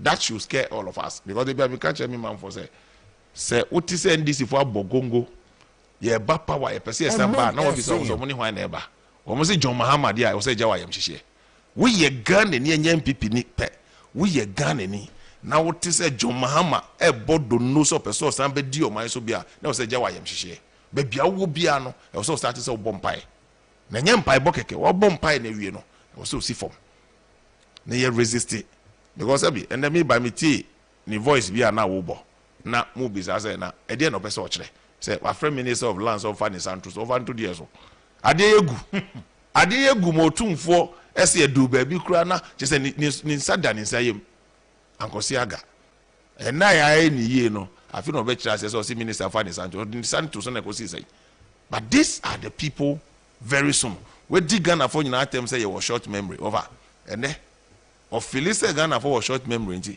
oye kude na wasan aba na ade na onya nya no o se e ma ne honeymoon wo so aka che Ghana for say obi bia ni obetimi 4 years ebu man ya obe ni ye and I also ba be di 4 years no kra no say emu ni say ma honeymoon wo aka che Ghana for say o man pedi bia ni obetimi di 4 years di 4 years aye bibi ye wo so 4 years e kra wo prepare wo say e ma o honeymoon enti Ghana for say wo tie John Mahama full of contradictions. And this is a manner I was a Ghana and the NDC as a party, they don't have anything for Ghana. Pushy more. The more can say, yabre, yes, you may be. Meanwhile, opportunities are who do or Mampenin and Nanku for the Nina buying a creative, we don't discriminate. Be our opportunity. But for them, if they are not in the helm of affairs, some more ministers, some more way. For that, just say they are hungry, but that the politics cannot be about that. In the MPP, ni bia best say, we primaries no. It to encourage baby actually. Obi bia anko ya ma no. Kai hu say or chance war. Minim constituencies bia former MPs had staged a comeback, especially baby to say a free year. She lost 4 years ago. Today she is back. I know executives are Omako election spend. They lost. Again, 4 years by, they had opportunity to serve the party. It is not about you say you must always be in charge. Uniabeko also best sumno. The American say the Bible principle say ope say yes sumwa you must first serve. Na odie say nya wodia na wakotiada. Eye wodia na ope so be bebo attitude no. It will not help this party. We must close our ranks and know that we have a common enemy. Primaries, the diba mu kasa na de ade nyina is gone. We must focus. Say, you better deliver victory for the MPP. Over. Wundam krum na emma mami form penning for a 1 year say, hey, Munshe bibi yo. Na I was saying, boy, Uncle said, Ghanaians are extremely hopeful. Say, it is only the MPP and they meet the aspirations of the good people of this country. So, what we do, yesem kika, niema yebeye wa bonting. Your campaign, it should be able to bring us together first. And I know, say, a Juma MPP, aye, you be born de roye. Na yedi achre amansan, na ya stress o mon twice so. Over, me say ebe koye. Na ne nyina agina, ye so ye attitude. Aka 1 year. Appointees, members, everybody has a shared responsibility. Now, flag bearer there, Sabi, what about constituency I once? Flag bearer, what about constituency I one? The flag bearer is expected, so be provided direction, not providing leadership for the party. The constituencies, no, you we need to do a Kamboma, then the flag bearer is declared as a winner. And the best say primaries there, the home we yabadie, nipa bi abuto, tie nipa bi ano. But at the end of the day, that is how it is. And only a bebasu, your mama abuto no is it. Rank and file of the parties, the parliament and so outcome of the election. Boiling point 2 T3 Oman 107.1 FM. Yeah, share the free MPP parliamentary primaries or more told no baby. Omra Shebeja for etitono. The free mobile na dashe say then a woman party pacho. Ubetime de one so again chaba obra send a text message and I was up 0534 438438 0534 438438 and I send the email bra offer kk@gmail.com ba ebekenkai na yede amount yankwe yanim na se ope apomdia eho hia so obenyenra efata Spanish ginkgo capsules eye edura sa onomo a eboa ma unyini kura wunyi no wunyi no eso chese enkwani mu pe ye eye anti aging wanyini de nanso na uluku yanga na eboa ma wadwene so ye adwuma yie mojadire afusane wo nipadua baabi ade kwa adwene ema ho etimi eto se unya Spanish garlic mixer no nso so dia ona se atatai o Johnson 1010 or bad cholesterol, high blood pressure, diabetes, menstrual disorders, surgery nyina ebebo ana cleaning a openi nyina dodo etua obeko emiami ambobosi Hallows Herbal, Tinated Herbal, Repash, Vidama, Ekus Pharmacy, and House of Drugs. Ya fre 0266 114111. I just say open the door to omo and an omo ebekasa. Na ye ma wo fo amomanya admissions. Eko universities ahoro wo mamu nyina say ye wo Imako amonso so omo provide accommodation here hostels ahoro ewo ho edema first year student University of Ghana ya said ye can African Union Hall Pentagon omo wo places edema first year students omo eba ho nyina enti obama da ho na next semester no anasa next year no ya pamo mo amoba from 5 February ade kokosi 22nd April nyina no omo ebetimi chese free sabre kure no mo ya arrangements obetimi akpo na ababeje edan na ka se obaha na ababeje no wo bra wo sesi okodu level 200 a yenyiwu emfa emfrimu booking start every now akosi 10 February na ya booking now awie monso a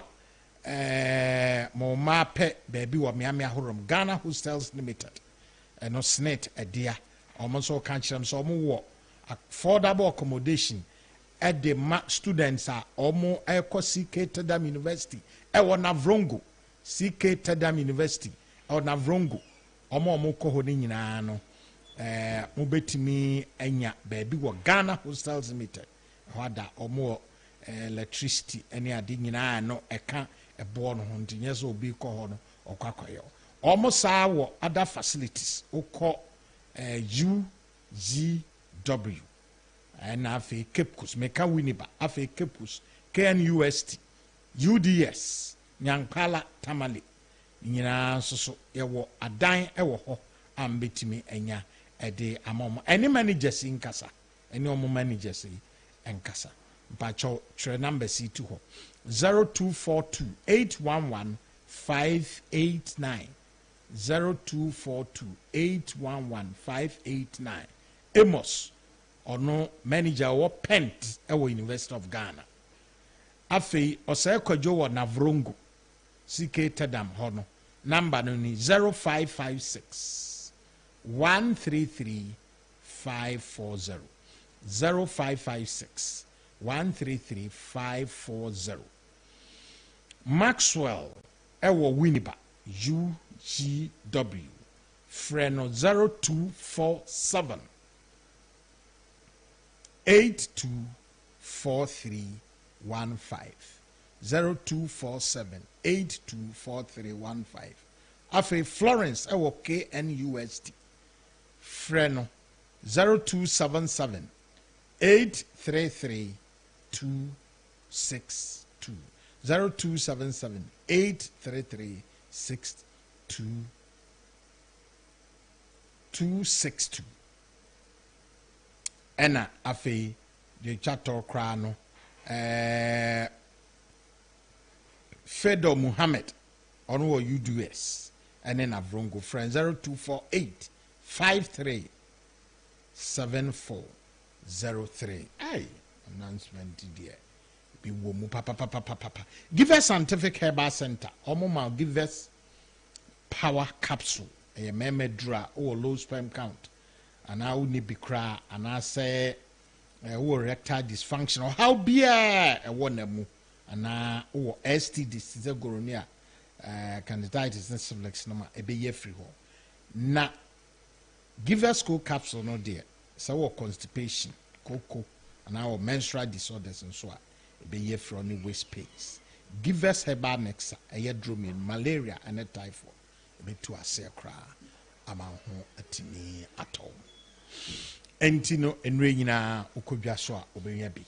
Now, what to C4C homeopathic clinic, C4C homeopathic clinic, and a free. Yarebi wa transwatch it is a stroke, fibroid, hepatitis B. NFA BP and but modern so no the ebetre C4C homeopathic clinic. Na omo nuam de beye onhwe omo wo mfide om de beye onhwe mo wi a omo apenura efata de amawo C4C enkran homo adenta SDA junction ya omo ye adwuma a free Monday ekokosi Saturday nti kohwehwe C4C for echira kwa ya from 050 004 0331 and 050 004 0328. Na yenko yenim. We've been joined by a newly elected member of parliament and also a course sensation papa ewo trouble there so you need the extra I feel and inti yam cocoa milk me see the ababa replace milk na ewo ho dada and this say cocoa milk and na yenom ukoba bia NS chemist Melcom supermarket mu a o se upe cocoa milk and no ubetim de aduane bia wo cereal ana baby 100% vegetarian na eniema pii na ewom na kaneniema ewo milk dada yenim no mo omo yini nyina afim tia cocoa milk there cholesterol free, lactose free, sugar free, allergy free, no additives, preservatives bia nso nim, colors and flavors bia nso so enim milk a de niema pa bebre na agum de amount afi menchraw Kingdom Real Estate for baby abenyomo number na no mo akasa na adam papa mo akosi waburi ene mampone mpotamo bepo isu nyina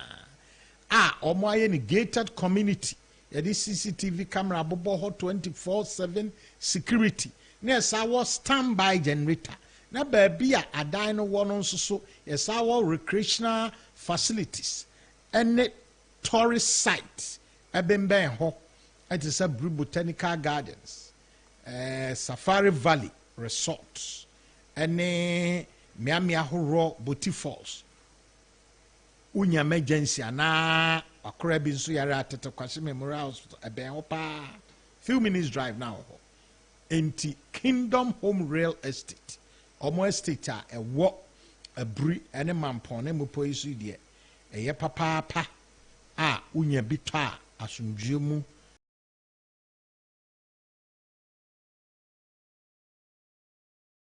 0559 761 144 and 0555 612 611 yanko yanim na yanyana sa makachiro se trobo amasamanfo no omo ayese 2024 parliamentary election no omo ni nipa foforo eneba edin ene Gloria Owusu obeka ye ho ewo studio ha enche kra betenenka enipa ono na so ye PC elect o Trobo constituency ni din Gloria Owusu ono na ni din ebe o ballot no so enche Gloria beba so na no atwetwe asla me sound asem na o ka say ebi wura obi say o hwa moral ewo parliament America crack so crucial o hwa ebe yesen. Well, Wafa, to be honest, MPs be senior colleagues be 22 one year few mupemu say one in kubium. You call primaries 28 of your colleagues couldn't make it. We are looking at about 40 or 42, no 50. About 46. 46 of our colleagues and I ember the next parliament. Among those who are not going, they knew before you call primaries, no, they are working. And I can tell you, if you call Lusu primaries, there were committee meetings. I know some of them who were at the committee meeting. I've spoken to a lot of my friends who are Oman Lusu primaries. They are okay. They are very, very okay. I mean, say it will not affect government business. Because you have a mandate. Or a whole year left to serve your people. So I believe that if I'm Pempino and yet MPs no more lose no. A chitai for the constituency. Minimum Crawford. In spite of all the maye, or to me catch you be say why a juma pa. Na pass what be two be the means when I to know. It's simple. Obi catch us about on me pa dear, a better do a homeless what to say we be to me. What catch me simple. Ni buy any day. Or say who be two obi. Yeah, it means you see 2 million and home better no. I see. In the quite of politics, but me the Mikasha Grove was a has Antoquano Zee, Yamfashe Frigimu. Now the Enco with the general election. Yeah, we knew we are come, Branias and Kuntoquano. Because me, I know people who never, no matter what I do, Omun to Obama me. Many are by or to when you're enemies for the rest of a political career in that constituency, you must have it at the back of your mind. And they are important to say, you tell them that primaries, it will come the next 4 years. What is ahead of us is not me. It is me and the NDC. Where do you stand? You stand with the MPP. So go and freeze your fight with me. Any NDC for no. Baby, I problematic. Ne say abanis adia. Then ye obedi abro. Abronti ube MPP nipa no ye skirt and blouse. The 2020 elections, I say cheye bibi say. Omanfm. Nipa 1 and 2 skirt and blouse. Ewa omo constituencies are. You lose na do win ya MPs ne lose you no. You take parliament 17 hours na you see pe no. No afa telephone, no so TV ho. No friend say ekosai. Me say ekotisa ba na otu you no. Because say we need seats now. Anka yankot na parliament swearing anopa. Now we had to make way for the president to be sworn in. Na ye hu ano. And so ye nya seat na do win ye ma. You lose seat no because of nipa bi mpese omo de becheda. They will preach, skirt and blouse. They will cost the party. Me offer Murad here. Individual MPs, no, I can tell you, they are in good spirit. They are okay. And then my shebi, Mishia, Mia, Minipa, Papa, Himan Lower Dentra, Rakubro, the deputy minister. And then the office, na Miko DTZ. Everybody say, me your brother Miko DTZ. And for him, I say, my new opportunity assume 8 years. Nipa saying the was our constituency. Nipa saying the was Ghana a benny opportunity. Na party no one opportunity on some 8 years. So be a bar or feel say burden if so. The only thing is about boa na keep seat no. Ya keep seat no benya different opportunity. Enti was cite examples be amame. Me hwe nipa bi a say be na omo wo parliament or na mo fi parliament. They are better off than when they were in parliament, when the MPP is in power.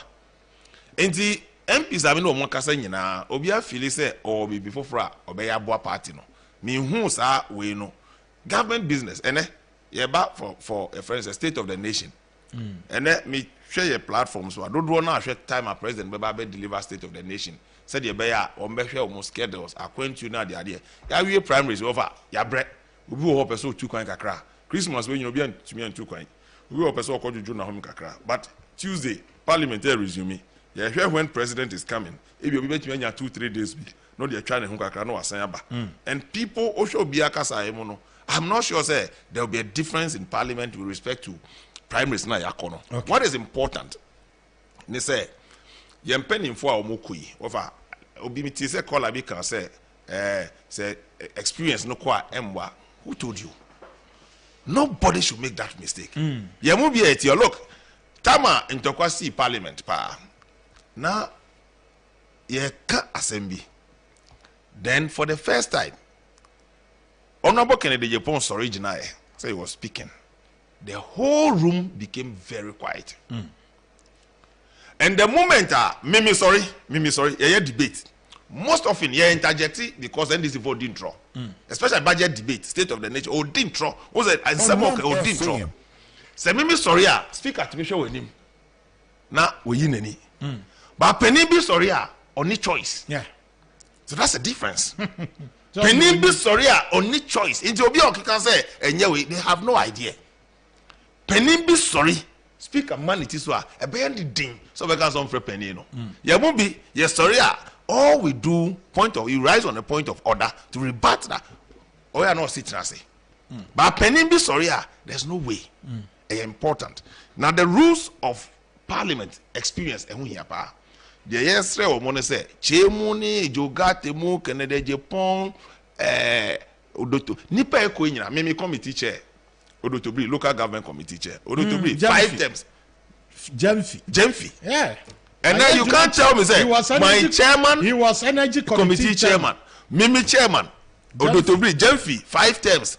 Mi ranking Sule. Sule Eko. Jemfi Eko. Local government committee. You can't tell me that we are not going to miss them. So for me, it is good say you must be me a vice chairman of communication committee. Me bompa is Cynthia Morrison will retain her seat. Maybe a yen committee so where we are the leaders no yen come CBB. So big country will say experience in here or parliament and nani pan or dada. But ye did say or more mwake whether you pose ye pose ni enyano. Quickly. Nipa ebano should avail themselves to learn. Yeah. Ye mubi you have to learn. So be suya ube nyo pepa. Yeah. Me call ye Honorable no dombre. No ye me mate wo law school asana me koto no as a senior. Me call no a whip, no a chief whip. They be a meeting in the office. I want to understand. And now, the only time I'll bet a Jumanasi is when you are in the middle of it. And now your opportunity, say every budget, debate, statement you contribute. It be a stage flight. So now breaky ice no so bekasa. Na achine. But say moment I be man wopo. Me call a first state of the nation I react you have to be also kokasa. President Akase we are debating it, go and speak. Once you break the ice, now you are warming yourself into it. There are a lot of things you may not even understand it. Budget, scrutiny, so many, you have to be taught. Until when you bread, say one kasa no. In spite of all constituency work, ni ame go so no. When you bread, and you need seniors are on my ready so much now. When you seniors so you ready so we call communication committee of Arianza. He was the longest serving member of the communication committee. Me to me friend on many occasions about matters of communication and the idea. Enti say ye na ye ba sisi ano ye be yiri ye ho say e be sua. Then come ko ye say the paku bi pe na de bia parliamentary business no wo mo no mo ye on the floor and even at the committee level. Enti ni nyina say ye be yiri ye ho ye sua na ye. Obi oba chairman sa me ti say oba ye de ma GH mensa.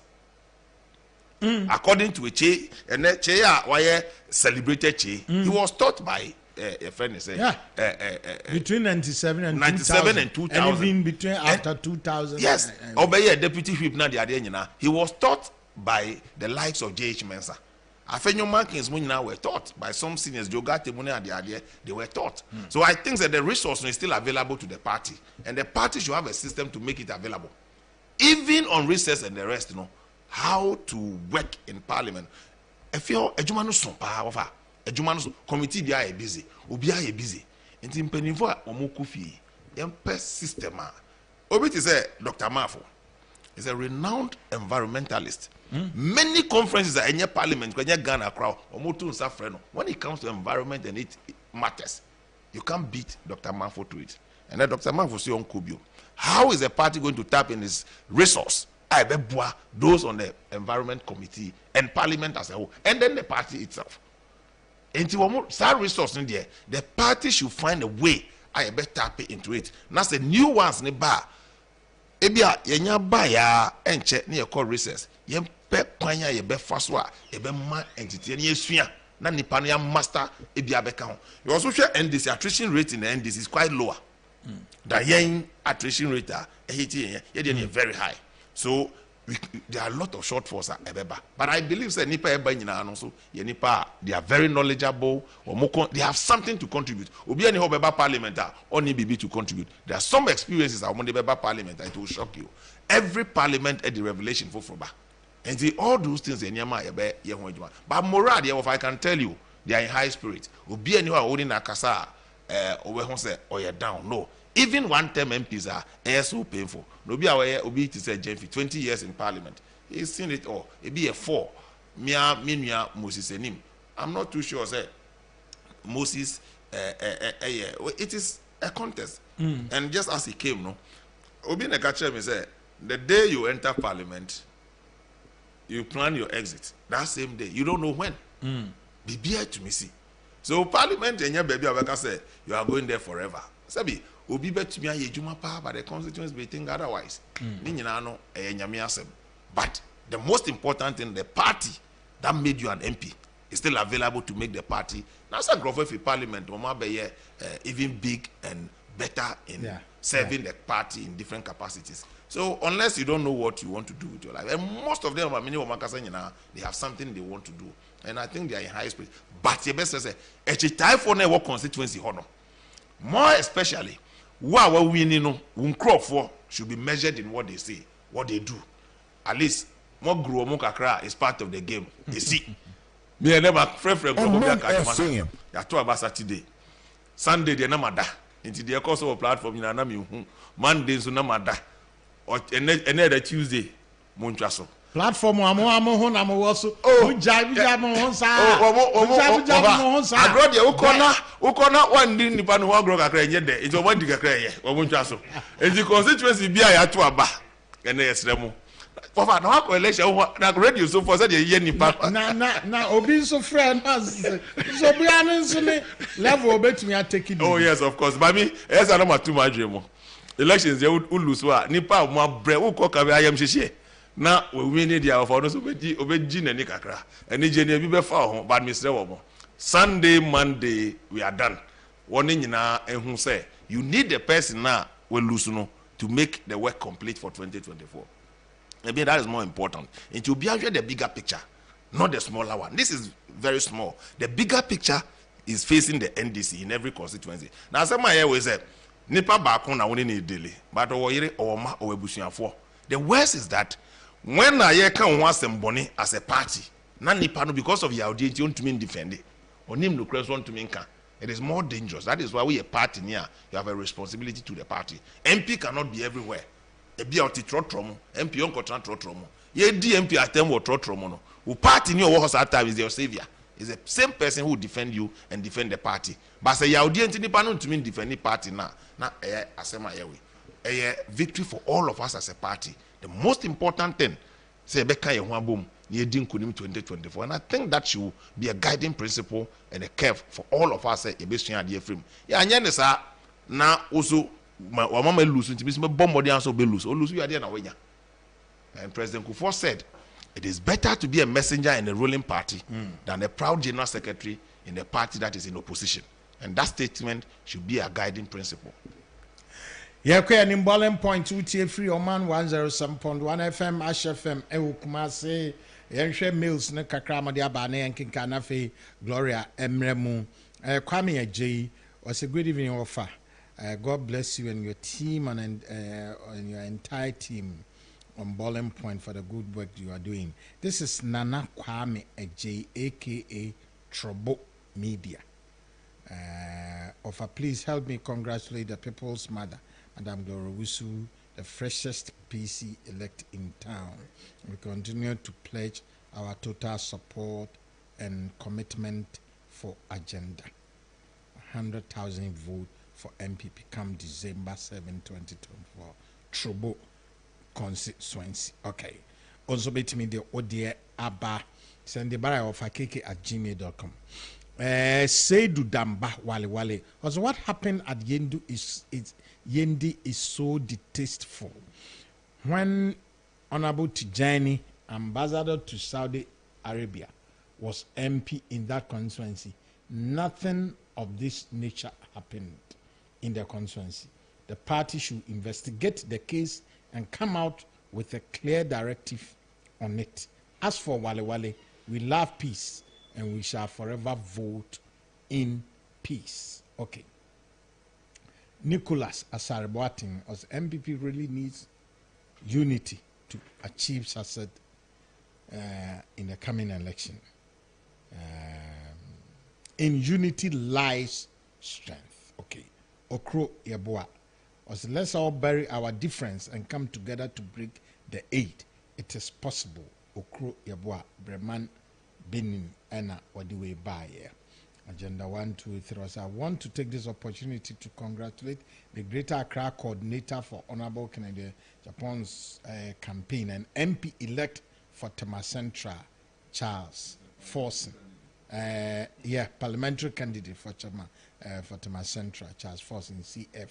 And my own MP, Sylvester Tete, MP for BNA. If Honorable Sly is doing well, but he needs to visit Tuba Junction. Those who are selling around the place for them to feel his presence. Okay. Tuba, yo. So be our candidate. Lawrence Buche was after competition is cooperation, and so I respectfully plead with all party members to unite for purposes of breaking the aid. Long live MPP, long live Ghana. Greetings to lawyer George Opon from Lawrence Buche Senior. Yo, Koye Nim Asamoah Denji was of a good evening. I think we need to applaud both the MPP and the EC. They have done they've done human's job. However, apart from the splashing of cash on the delegate, they have elected their choices. MPP will be better off in 2024 general election than they did in 2020. MPP will break the 8, inshallah. Yamkayanim na yane PC elect Gloria Usu. Gloria Akwaba. Yeah, eja ofa. Net say. Nyame adom ne won pai bo me ho ye pa. Afei na me ho anim ni na COVID hono na mzo sika nyina santi no onza nkoko untimi nya sika nko nyina primaries. Na bizafo nyina ho ye. Nyankopo. Obi a wotie for first time. Gloria na oko stand wo trouble na a very strong MP on na call primaries are ne tete mu no we Honorable Moses Anim. Ne third, yes. About 2012, 2016, 2020. What is there? We didn't have any argument. Me hopa. Na until we cast a Gloria or a wine when people mukra any trouble. You offer me that say Gloria a businesswoman wabone bra e won cry. I would say Achimota Mile 7 na ewo trouble constituency. Our ye MPP ni mapa we di jume di said the offer wa wudi ho dance from national level eba region eba constituency ni mu no ti e ka Gloria na chese Gloria MPP fo nyina nim ne se oboa party fo eneme na ye den na afi edo aba be pie baby a wapie offer say wonim say party no da ho no ye party kese a wo se ye nyina ye som na ye bi eboa doctor na nani so ade hu na wo de asi nani so o pese o break 8 no o timi e break ntimi nya ni so ade hu no say trouble constituency na people are calling for change. Said the Nkrofo ka ye nto aba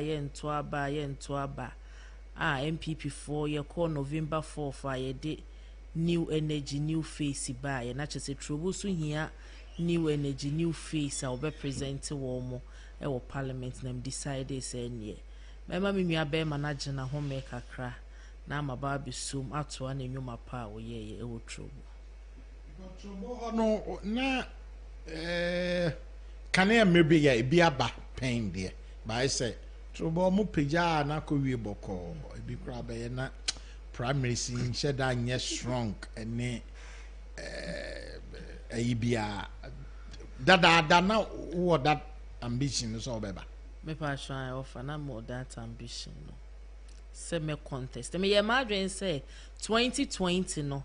And I'm person can me contest, but said the na party structure city say ye man ko no post no.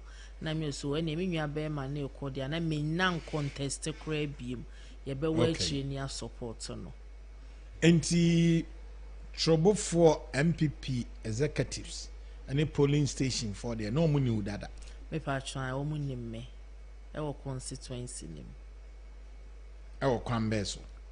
O mu nim me say ma ye nnwuma bebre wo trobo na meja edimpa e wo trobo wo adoye ne neoma amaye covid ba ye so emo behu me isan say me fato me ho so se me ya ma bonten so fo a na me am constituency a meeting de wo se mitimi ye bibi nti o munnim me se o ma me na covid ba ye o chiche nnuane no o munnim me se o ma me di MPP ye program bia ye hu no wase o support party no ti trobufo ni me pa na ordinary people a omo ewo trobo constituency ni misa so pa why crowd se obe market wo ho kwan a ebetimi abo party no eso ofa medas my ready pa enye me na purpose mother no me de to me hu enkrofo a ete constituency nim no ene decide ni ma me se purpose mother e sign ye me ye eboa constituency no mo decide ni ma me eto me pa cha na me nkwachi kakra covid time no de na kan wa koma na odnu anuane sa na o de chiche na o wa ha cha o de constituency on Independence Square na o de say any pay na ne oyiska omre e de na hye wo nkran de na hye mi nkran ne ye on say ye party a ye wo mu ye mu bi no twa ye ho abon se blood e beba ye MPP blood ne beba enti say ye party aba ban mu na atorenche kese wi aba beto party na wo se ye de ya ho odin ni ye sika kakra nyankopon adomode adom ye no ye di bi ema abonten so for said ye be ya party no ebenya din because the president ko kan say economy ne say ya yenim how a ye besi restore ne back nanso se nipa kra kwa yenim said ye besi dia bank abiem te ye adwen so ene e meboa party no na ahye MPP ne president animonyam eno nti ne ma me ye sad ye covid time enti adoye de ope on say adoye ye gift offer se nyame amfa ma wa wonti menye enti eye me calling eye me gift enyankopon de ama me ese me de ne sa adoye de eye gift erade de adom me na be MP said the microphone anasa obe ko said the microphone si a poor dear chini demands na niama na o ye crowd why ready of my ready pa ye pesi ejadin to trouble my ready say me som me mind because MP adwuma no eye osom ena da bia me kase leader nye leader ne de odi edomanim na leader ne de na bra bonya impact e wa foforo so ti my ready say me som trouble mind ene Ghana mind ufi say time a waba mu this is the right time as oba very pa this is the right time ama bem nti mame ye to abawie ye money mo ho akasa feeling on the ground near the net say of amedase say hu ni say me nua be ma no me pese o restore kakra me friend no okay. I think say bia no wada wa ntimi ampeke me phone enti say no me pese o recover I declare results na mo nyina ma wo ho me pa shine na ye nyina ye wo okay enti me jaina mana rest because wa unim campaign time no trouble so said you see call rounds yes am so me call rounds no me gidi say on rest kakra ti nyame ya adom na ogye na home a me nua be me bra panyine no no say unim say ode kwa me anim na me so me de amanima enti say me bra me senior brother no prekope enti minim say obeba back na ye di nkomo. But among constituency executives polling station ni ade almost moral et say mo ho keka te say efa ba wa ba no. Oh, constituency ni de wo hwe ye wie videos ne nyoma na enam social media send me di kan ka people are calling for change. And change na almost hwehwe no mo nsaka because wo hwe trouble history na ye amasamai trouble and ye te ye ho free amasamai and ye be ye ne trouble ye te ye ho free amasamai a ye be ne trouble me nua be man na lead trouble for the 3 term and ka obekọ 4 term. Enti na people think say they need omu here new face obetimi aba beboa constituency no. Enti say de omomora wosro enigi aba omso ye nya obi ase ye maame na aba people's mother no nim so ofa ma so ye die anim amunim se ma ye na ye wo omomo mema o nti anim ha wa yesi manage mo enti ma ye die anim a ya na ye different from mema ni bi nti omo ni so ye maame aba ye yira aba ye nua aba chese ye sister aba they say them aba ye mother for all. Abe mother for all our trouble. Na says say a very dicey situation. You have a certain MP or no good so executing the program near there.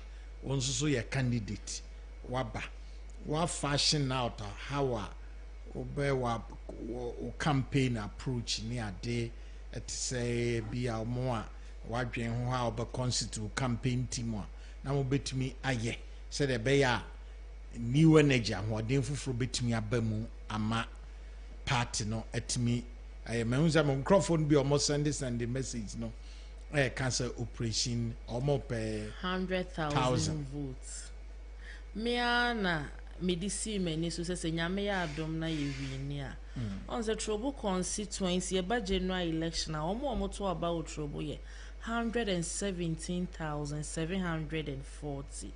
Actually, say trouble henye small way. A corner of it may cancel be 20 constituency or northern region. 80 may be nyina me gun to aboso na me nyina na asama me kan say. Se nyame ya adom na etu ahene ne asia ahene for shemani munya ama agenda 100,000 votes for Dr. Ena Gloria. Ti ya de amedi asimani so no fa bone date to ho. Ekwen biara mefa so atrobo agenda 100,000 votes. Esanse me was 17 executives a omo aye ready say omo ne be ye adwuma free wo mu pemu ebe ye adwuma ma doctor eni swade hu ne si ebe breaki 8 na president Akufo-Addo nyuma pa wa ye ama doctor abeto aso no. Me executives ni nyina ye crowd so omo ne me be ye adwuma na agenda 100,000 votes ne yensaka.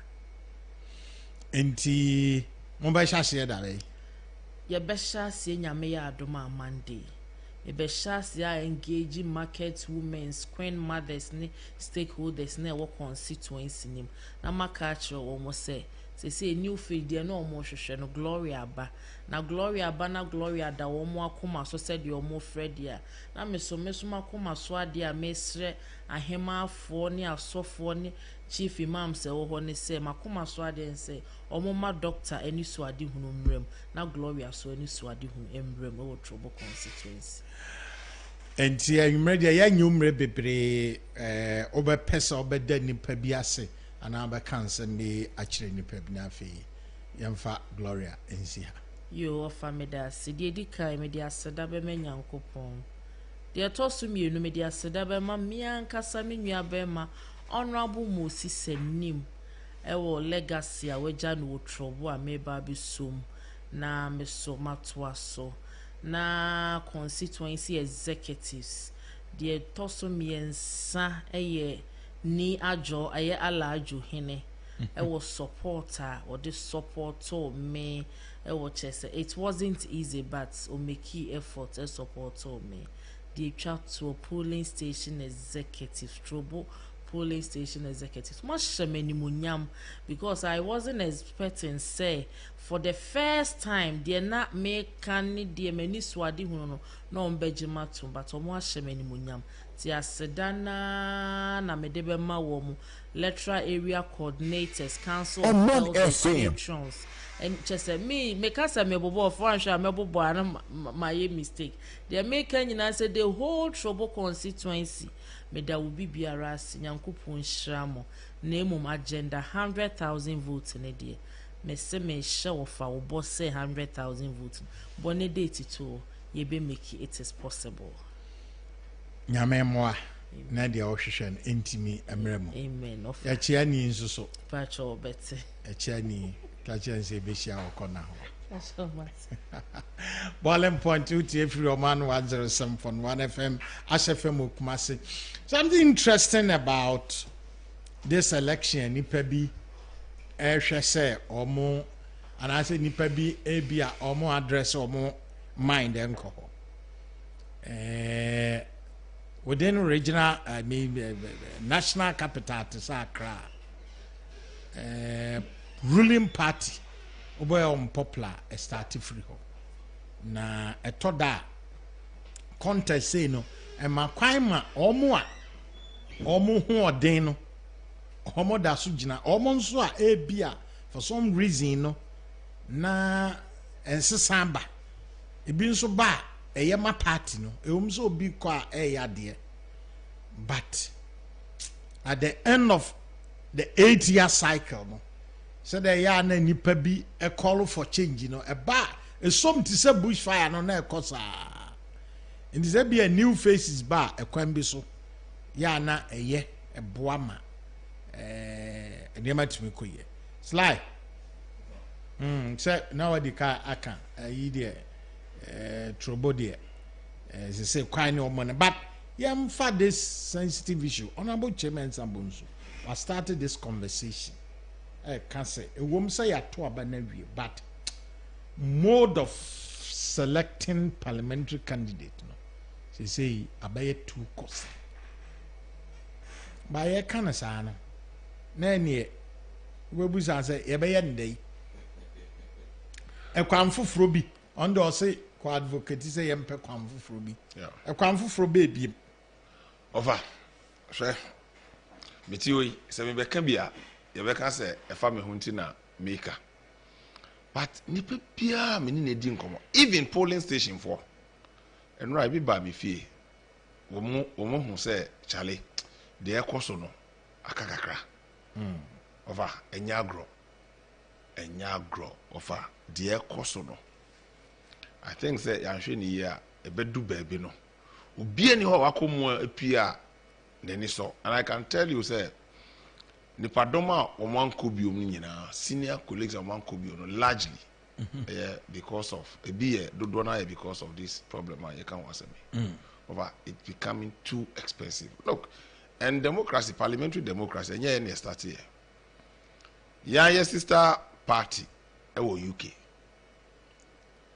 center right party UK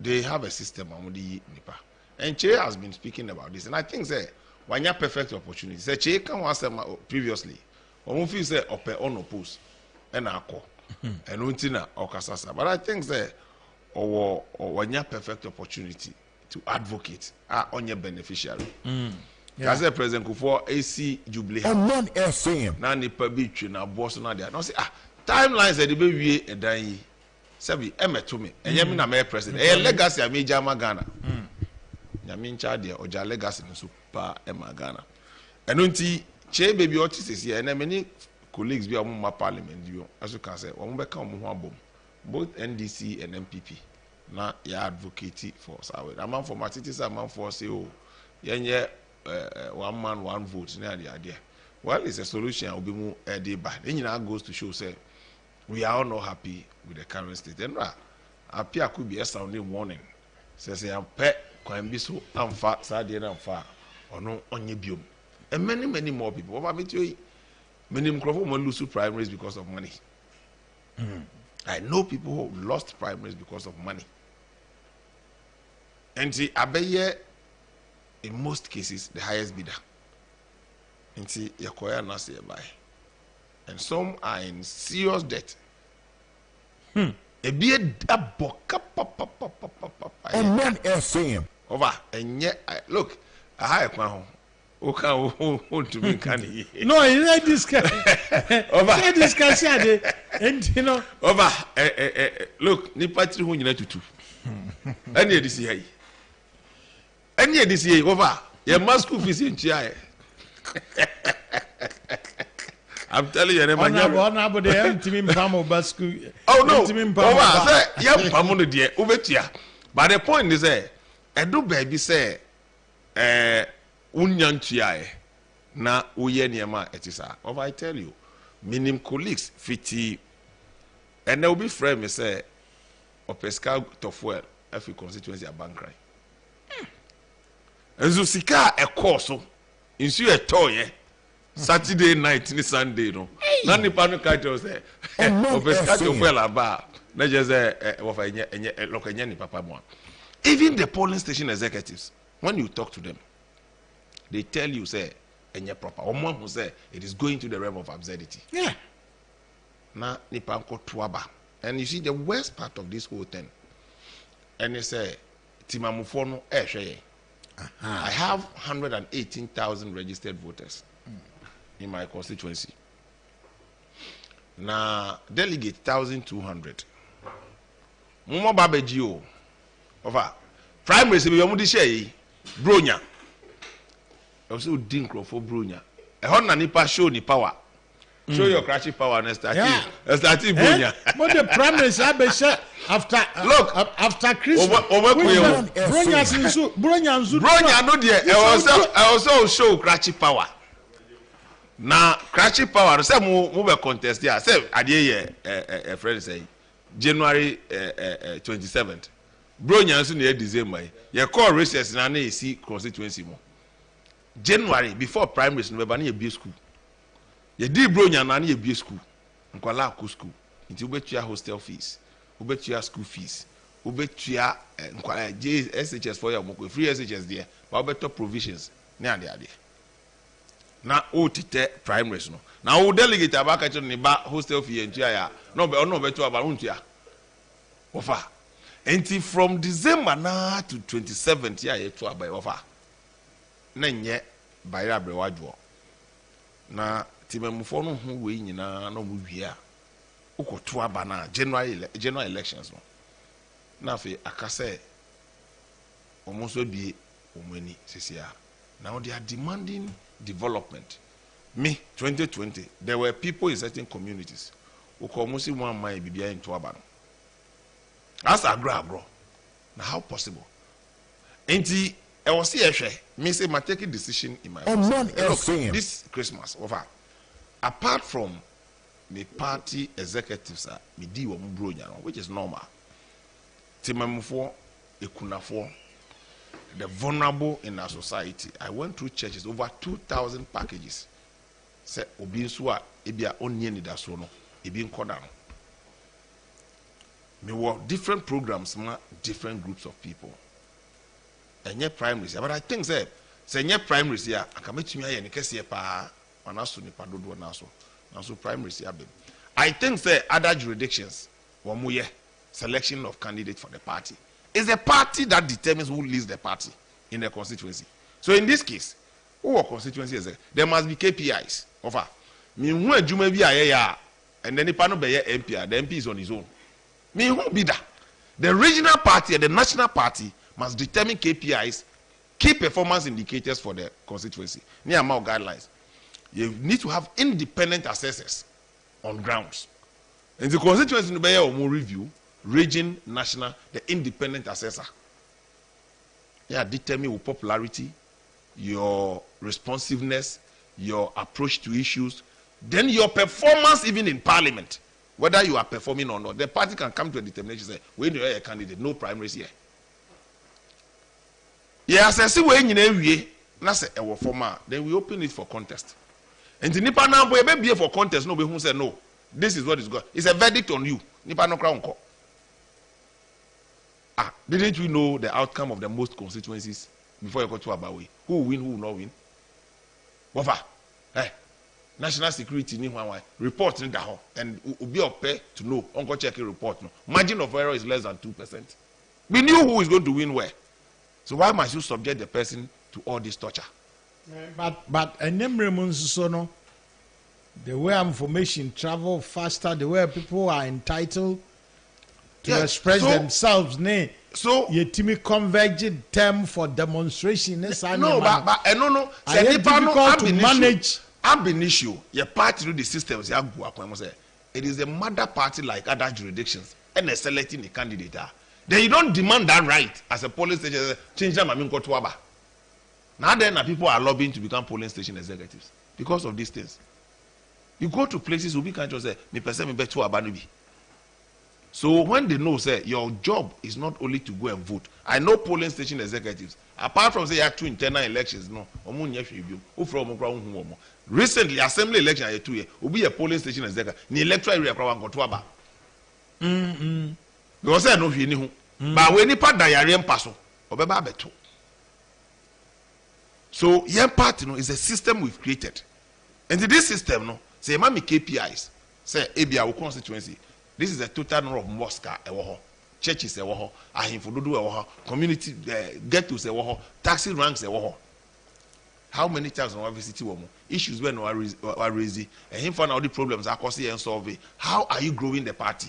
This all form part, and even the independent assessors, you must not know them. The constituency should not know them. They do them alongside their constituency, their region, their national, then they put it together.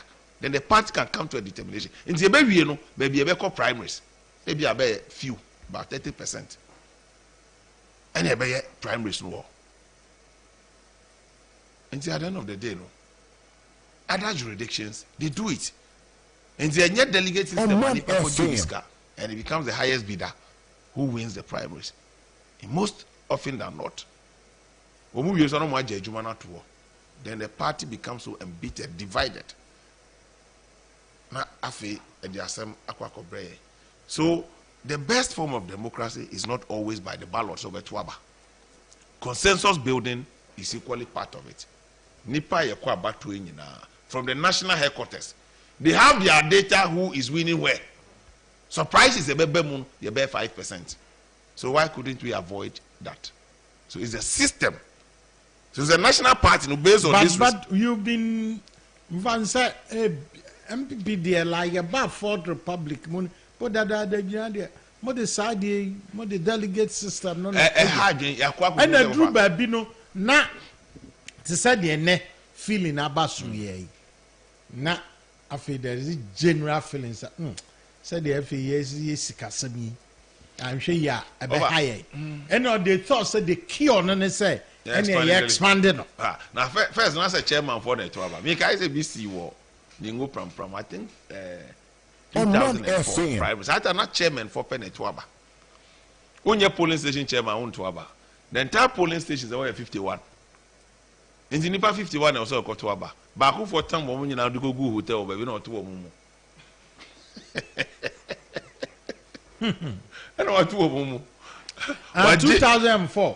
Yes, sir. 2004 na campaign started. Started now me 1002 go can be one more. First campaign here Asojama.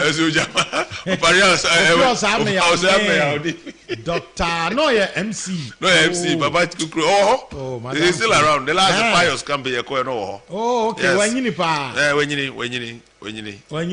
When you say money coffee or campaign. Hey, Baba. It is some cost. And na second one so tough. Dr. Kotos and Sir John. I can't bagum campaign. So it's not a no name why. Because Mimi Hossi say chairman for Tuaba, we were 223 polling station. In the 223 plus electoral area and I say constituency 17 people near Tuaba. So you can easily count them. And also the so from day one, MP Nejuma no yeno. And no na so you determine say Obekubio manas on Kubio. How popular is the MP in the constituency? The party should have a way then to determine. They avoid the primaries. Now, over the who crowd women say, the Oko independent, Oko unopposed crowd and negotiation, a trouble. I'm telling you, some of our colleagues. Because one chair this time, one year what did you this time? Next time, they'll use it against you. So the who grants any panel, one was call unopposed crano, or more did in nearby constituency. A constituency will be a war. Ni a boa mujie. Then that is the kind of system you're running. So I think say it's about time. People like Che, Nipa Omache, or if you ho, any party Jumache. Everybody is expressing the concern. Say MYA. Other than the international system that is perfected elsewhere. And yet delegate me who's a deal with a course of America and as a Canada. Near can the good them, young to Aba, near the idea, be brave, a hard dream. And it's about time because the beneficiaries Nakasanka Crown who say a hard dream MYA. They are worried. Omuye we primaries will be also 1 year party genuinely and that Makuma so say Ombe Jumano. They are showing concern. Say, hey, a dear we are showing the year. Now we call we Kotua Bafausa team ballot paper so now Ubekofi na Ukuta Honey how Kamboma 10,000. Ukamboma Honey have 5,000. Hey, over. Hey. Adia nipa be 6 obi ya nipa bi be Kambom kufu. Na okufu we so a edu se ebe ye adwuma say na se obi akọ ena obi akọ aka candidate yan ye ye obo kra on te constituency David de babeji call the baby onya adwuma kra wo oye voting machine nje no do so no ya engage in activity no na waba is aka house to house aka hwan onko bi da nje onim kra what is happening for the person to defend the party's record na mimi concern for start here you hunting for candidate we cross a general election and for hunting for candidates. Yes. Ebinum so adwuma wo mo hye. Ekwakofa wo yakọ. Ekwakofa wo yakọ. We ko. Enti wo mo hunt za me o se kura de wo approach you sa ama. Oh, o de bebre. Yes, since 2000 as far back 2000. Obi hwa constituency now say akwa metimi do akọ ha. No money na me hunting for candidates. Na me na say me tu esi asamwajan e di ni be nipa tu na mo akọ nipa ho ye fa asamwajan. Ayati. Omu fi one of friends say me na ongro for there na. Nobody card ya beto out. Na say o be. Say asamwajan ko. Omu sise ejuma ba. O sise ejuma sise. Enti ewie ya a friend is Gloria. Okay. You be no. Another group will be sorry. Yeah. They will begin to hunt for candidates. Yeah. In that constituency, there will be a Juma. Not constituency, no. There will never be peace. But at least, Nipa Nibani and him say, and yamu candidate ambe hunting in a way. National Party didn't invade it on the performance of the MP. Over MPs be wa the seat is safe. A Juma now you say he no parliament for Ghana and for the party. So what do we do? So the party can't because sit where they obey winning. Now we hear the panel so parliament, but to be obey lose seat because the person cannot afford it. Let's just say Nipano, in him the any BBR, not the call. It is true, people make the argument say, bano. But the attrition rate are one election cycle. Now Nipa bear 50. They are all going out of 138 members of parliament. Then there's a problem. Because if we call general election, we can't tell the outcome. In the Bisu Bekamwa, then you can imagine. Say on committees, you have many more inexperienced people, even at the committee level, to be able, because most of the work at the committee level, we have seniors to guide the history of the committee. Juma Koso, I mean, agencies they appear before the committee. There's a history about those agencies. Of course. That you must know. You must know to be able to ask the legitimate and important questions. If you are who your oppositioner, yes, or the kind of questions are also bizarre. If you are in government,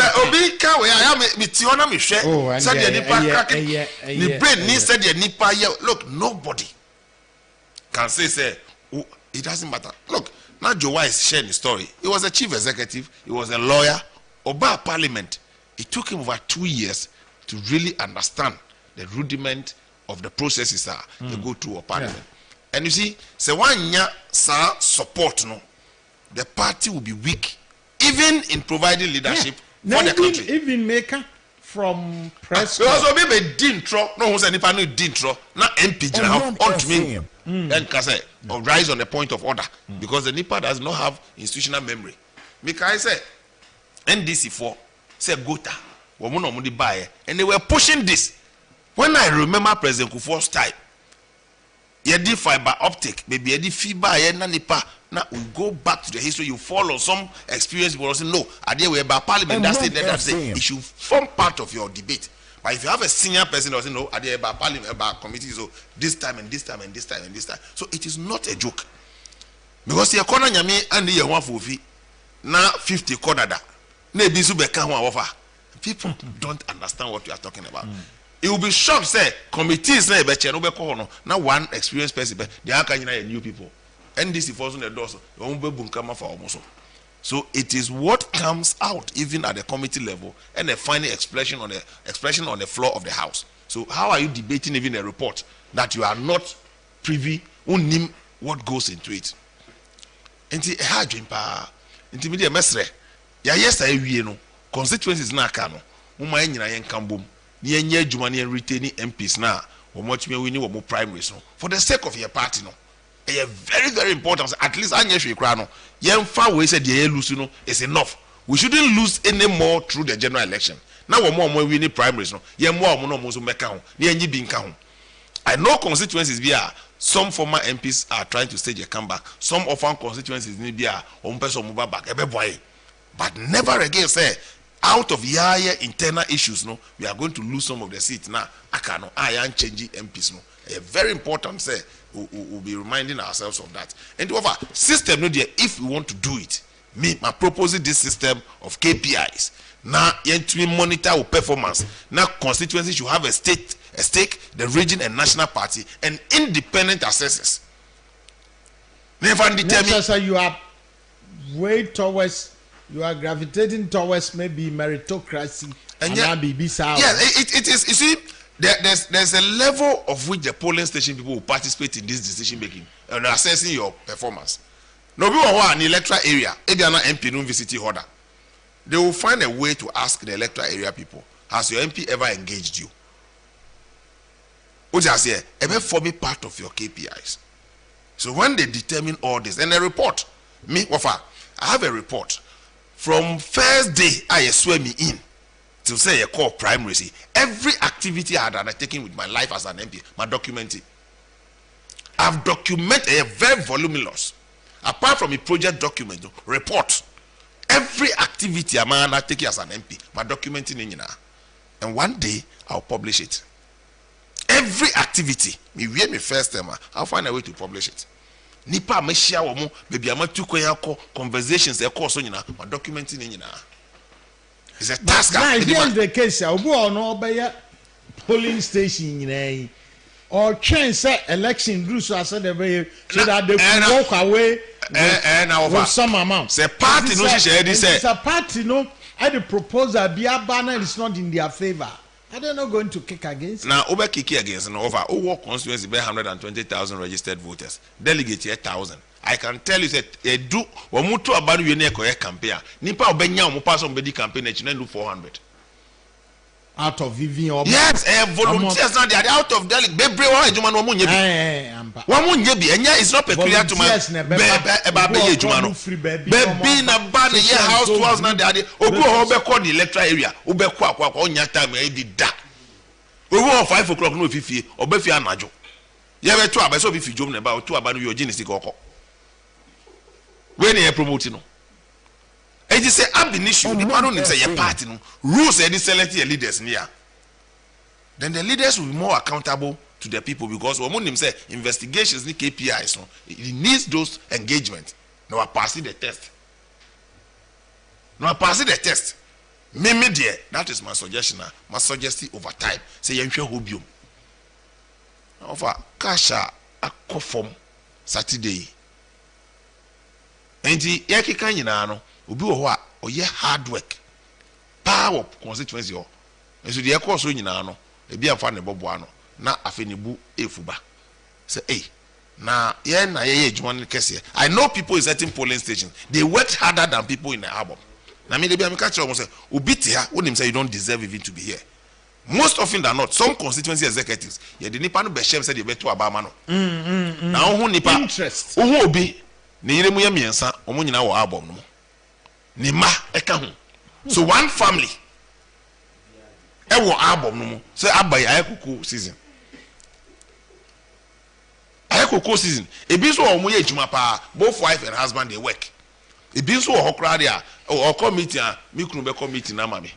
Me yire be committee na ma me. That is the kind of system you build your battle. And your nipa na shame say be organizer of me pe chairman. Enti me busu for me do mugu ma o mwa ko to aba na ma me. And your to aba no no selfish interest ni we are. The national campaign was here no. Na dey mfa ne ho. Na then na constituency polling station for they are supposed position no occupy. Now we've stopped na to aba. Now your friend polling station executive delegate.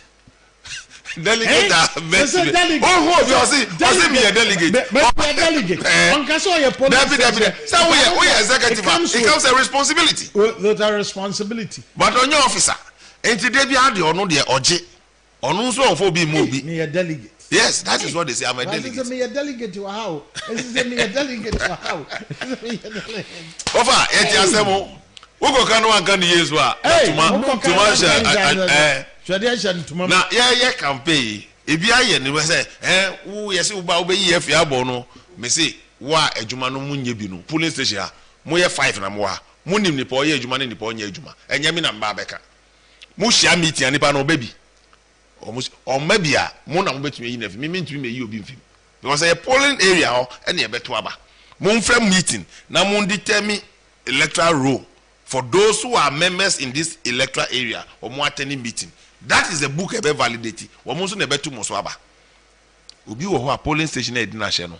Nipa wo ho kra no nim wo mo. Ube share nipa 5. They supposed to be at one polling station. Chairman, organizer, women organizer, youth organizer and secretary. Nipa 5. They supposed to know themselves. We jina we nim say we won the polling station. Hey. Honest. I tell you delegates.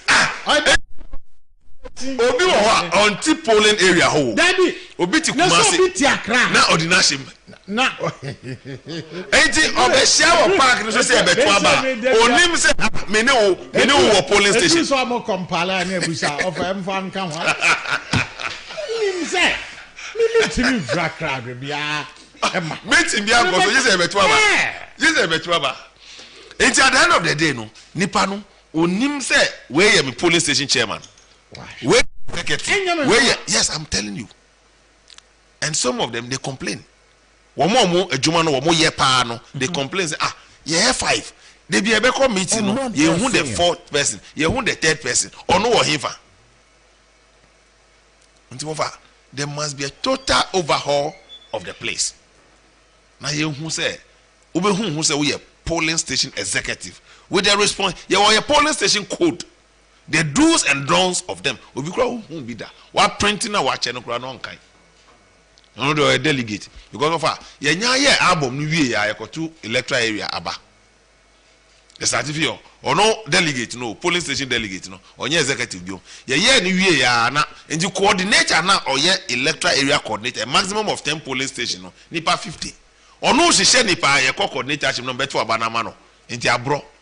Nti no asisa ne nkrofo those who are loyal to him but not loyal to the party no do omo ashim omo two coordinators ni na coordinators na coordinator na kokan no 51 afi ye constituency elections no mo ahihye adwuma wo ye wie ye say na constituency executives no so region for na tiesim omo so we pay omo vote no mo ate constituency for no tv ya na omo san kwoti national omo tv ya na presidential ye beti and they not based in Abeka the tv ya na MPs mu di muti beji they said the word is delegate. Yeah, it's no more an executive. No, it's delegate. Am I correct here? They said delegate.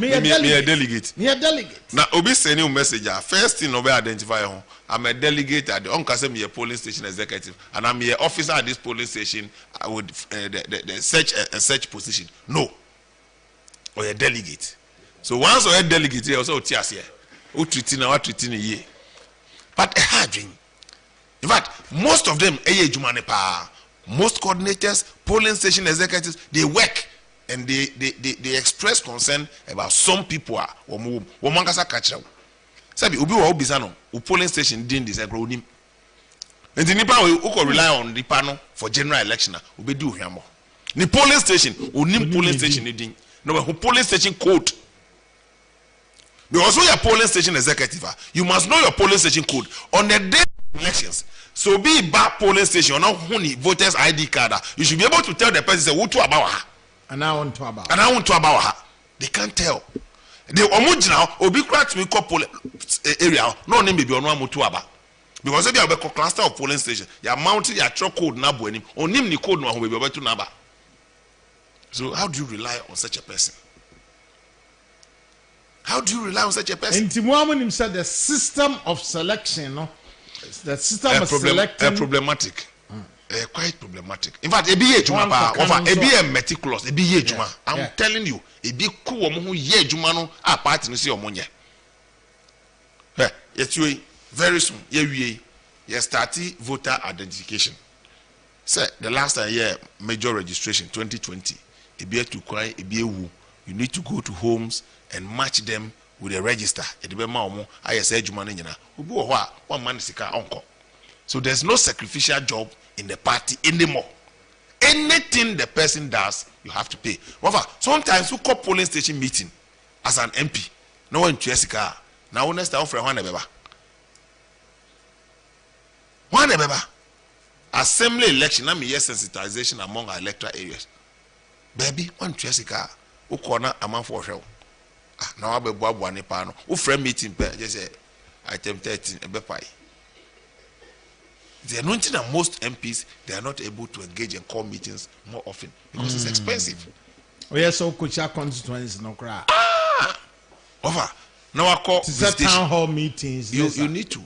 But a BA Juma, to be honest, polling station executives no be Juma or Muti Juma nase. So the selection, and I'm more often than not, over timer or modiba for these polling station elections.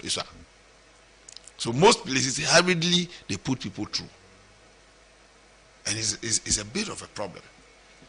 And see, I will say now you're disabusing the minds of the people. Say you are not there to only go and vote, and I take it the better part of the reasons why we put them at the polling area. But this polling area came about after a stolen verdict. Then we must have executives who money in that area. But they've reduced their functions to say, "Yanko to abani enjiska." It's a hard drink. It's me. I think some me suggestion. Some penny for beshe. Near be ye. Near the enobetintima. Yan pilot to and also for some time. Because back to A3, most of the constituencies, except few places they were not sure, it's too close to call. But there are many places you know the outcome before we go to the polls. We know most of them. The national has their own data and their own every region. On himself, way. But why? Intermediate.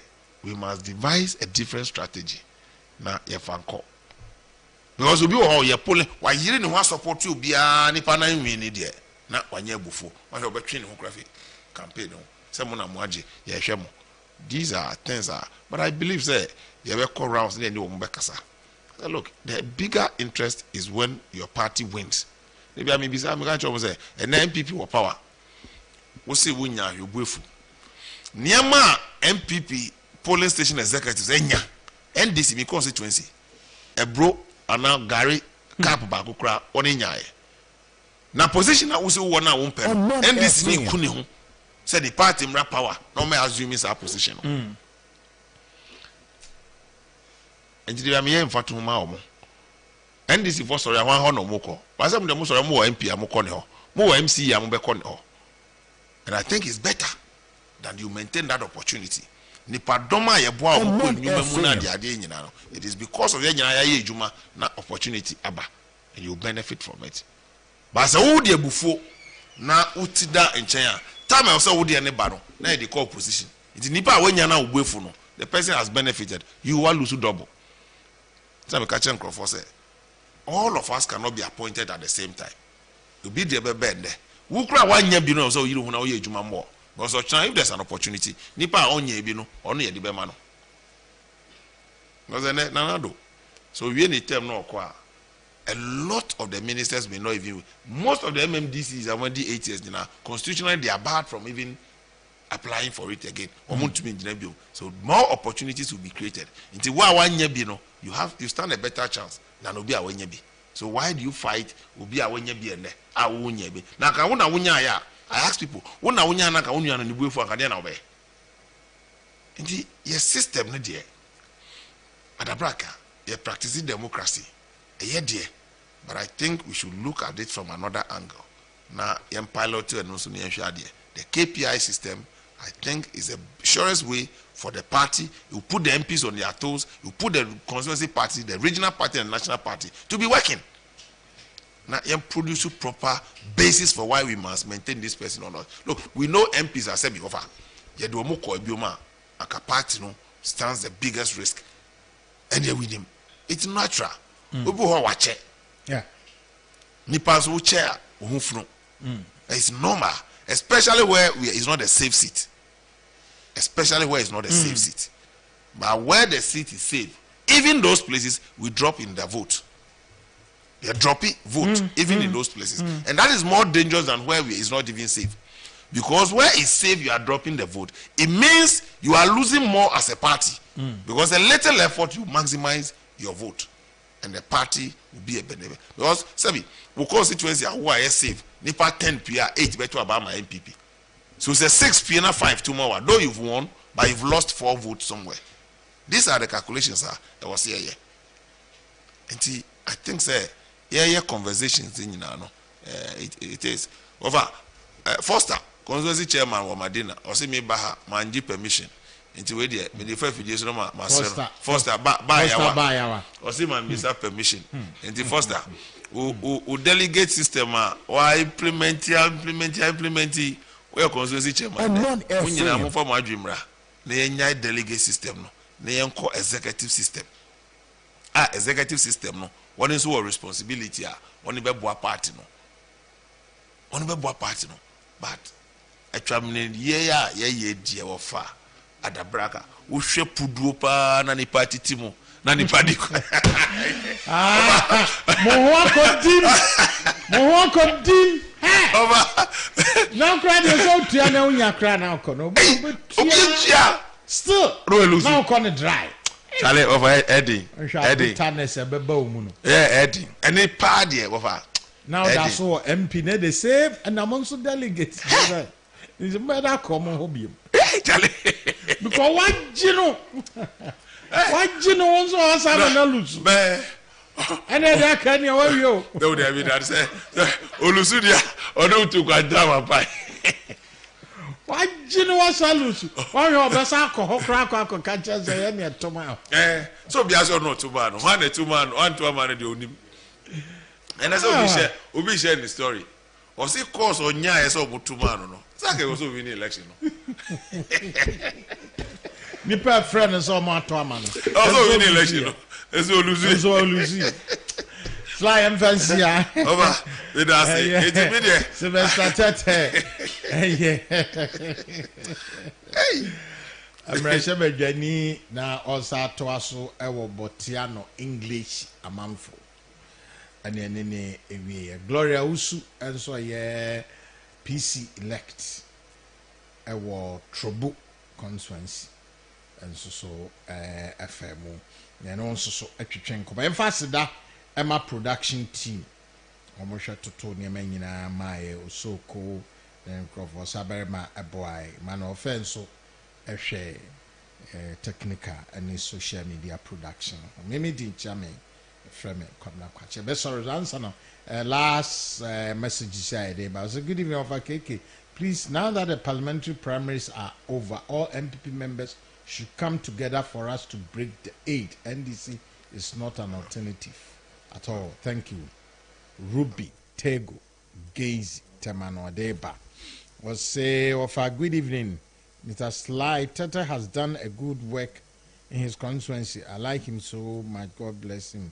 My name is Same from Amasaman. Say good evening of our Honorable Gloria Osu, the people's mother, will make trouble great again.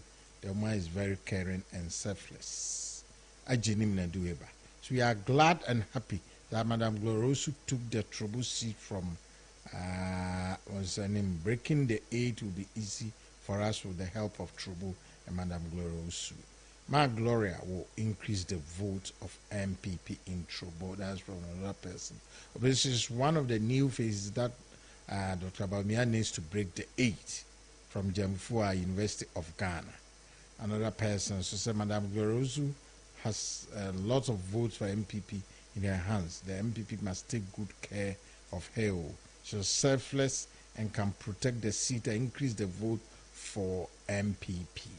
Okay, another one, Madam Glorosu is our mother. She has our support. We will support her to increase the vote and protect the votes for MPP. Joseph from Trouble. Another person, Ma Gloria is the only mother we have in Trouble. She has done a lot of work for students and young people. The one is very good. She will win hands down. Hands down. Just so here, man. So good evening. Special greetings to Ma Gloria. So she's a mother for all. We are rooting for her coming to office because she's well resourced and very hardworking. Obanoa Joseph or any day from Trouble. Ebrenti yadebesi ha ochano pa nyame yadoma ye ne national agenda team no be sorry be twas be stramo a modern comment ba on social media ni ade nyina no abotre na mobenya name calling any bi ase de obofu disa de opesi e ka chiro bi adan no de bisa won say die and de bebro going forward a DM faso and a debebro going forward. Adia is a ubisano.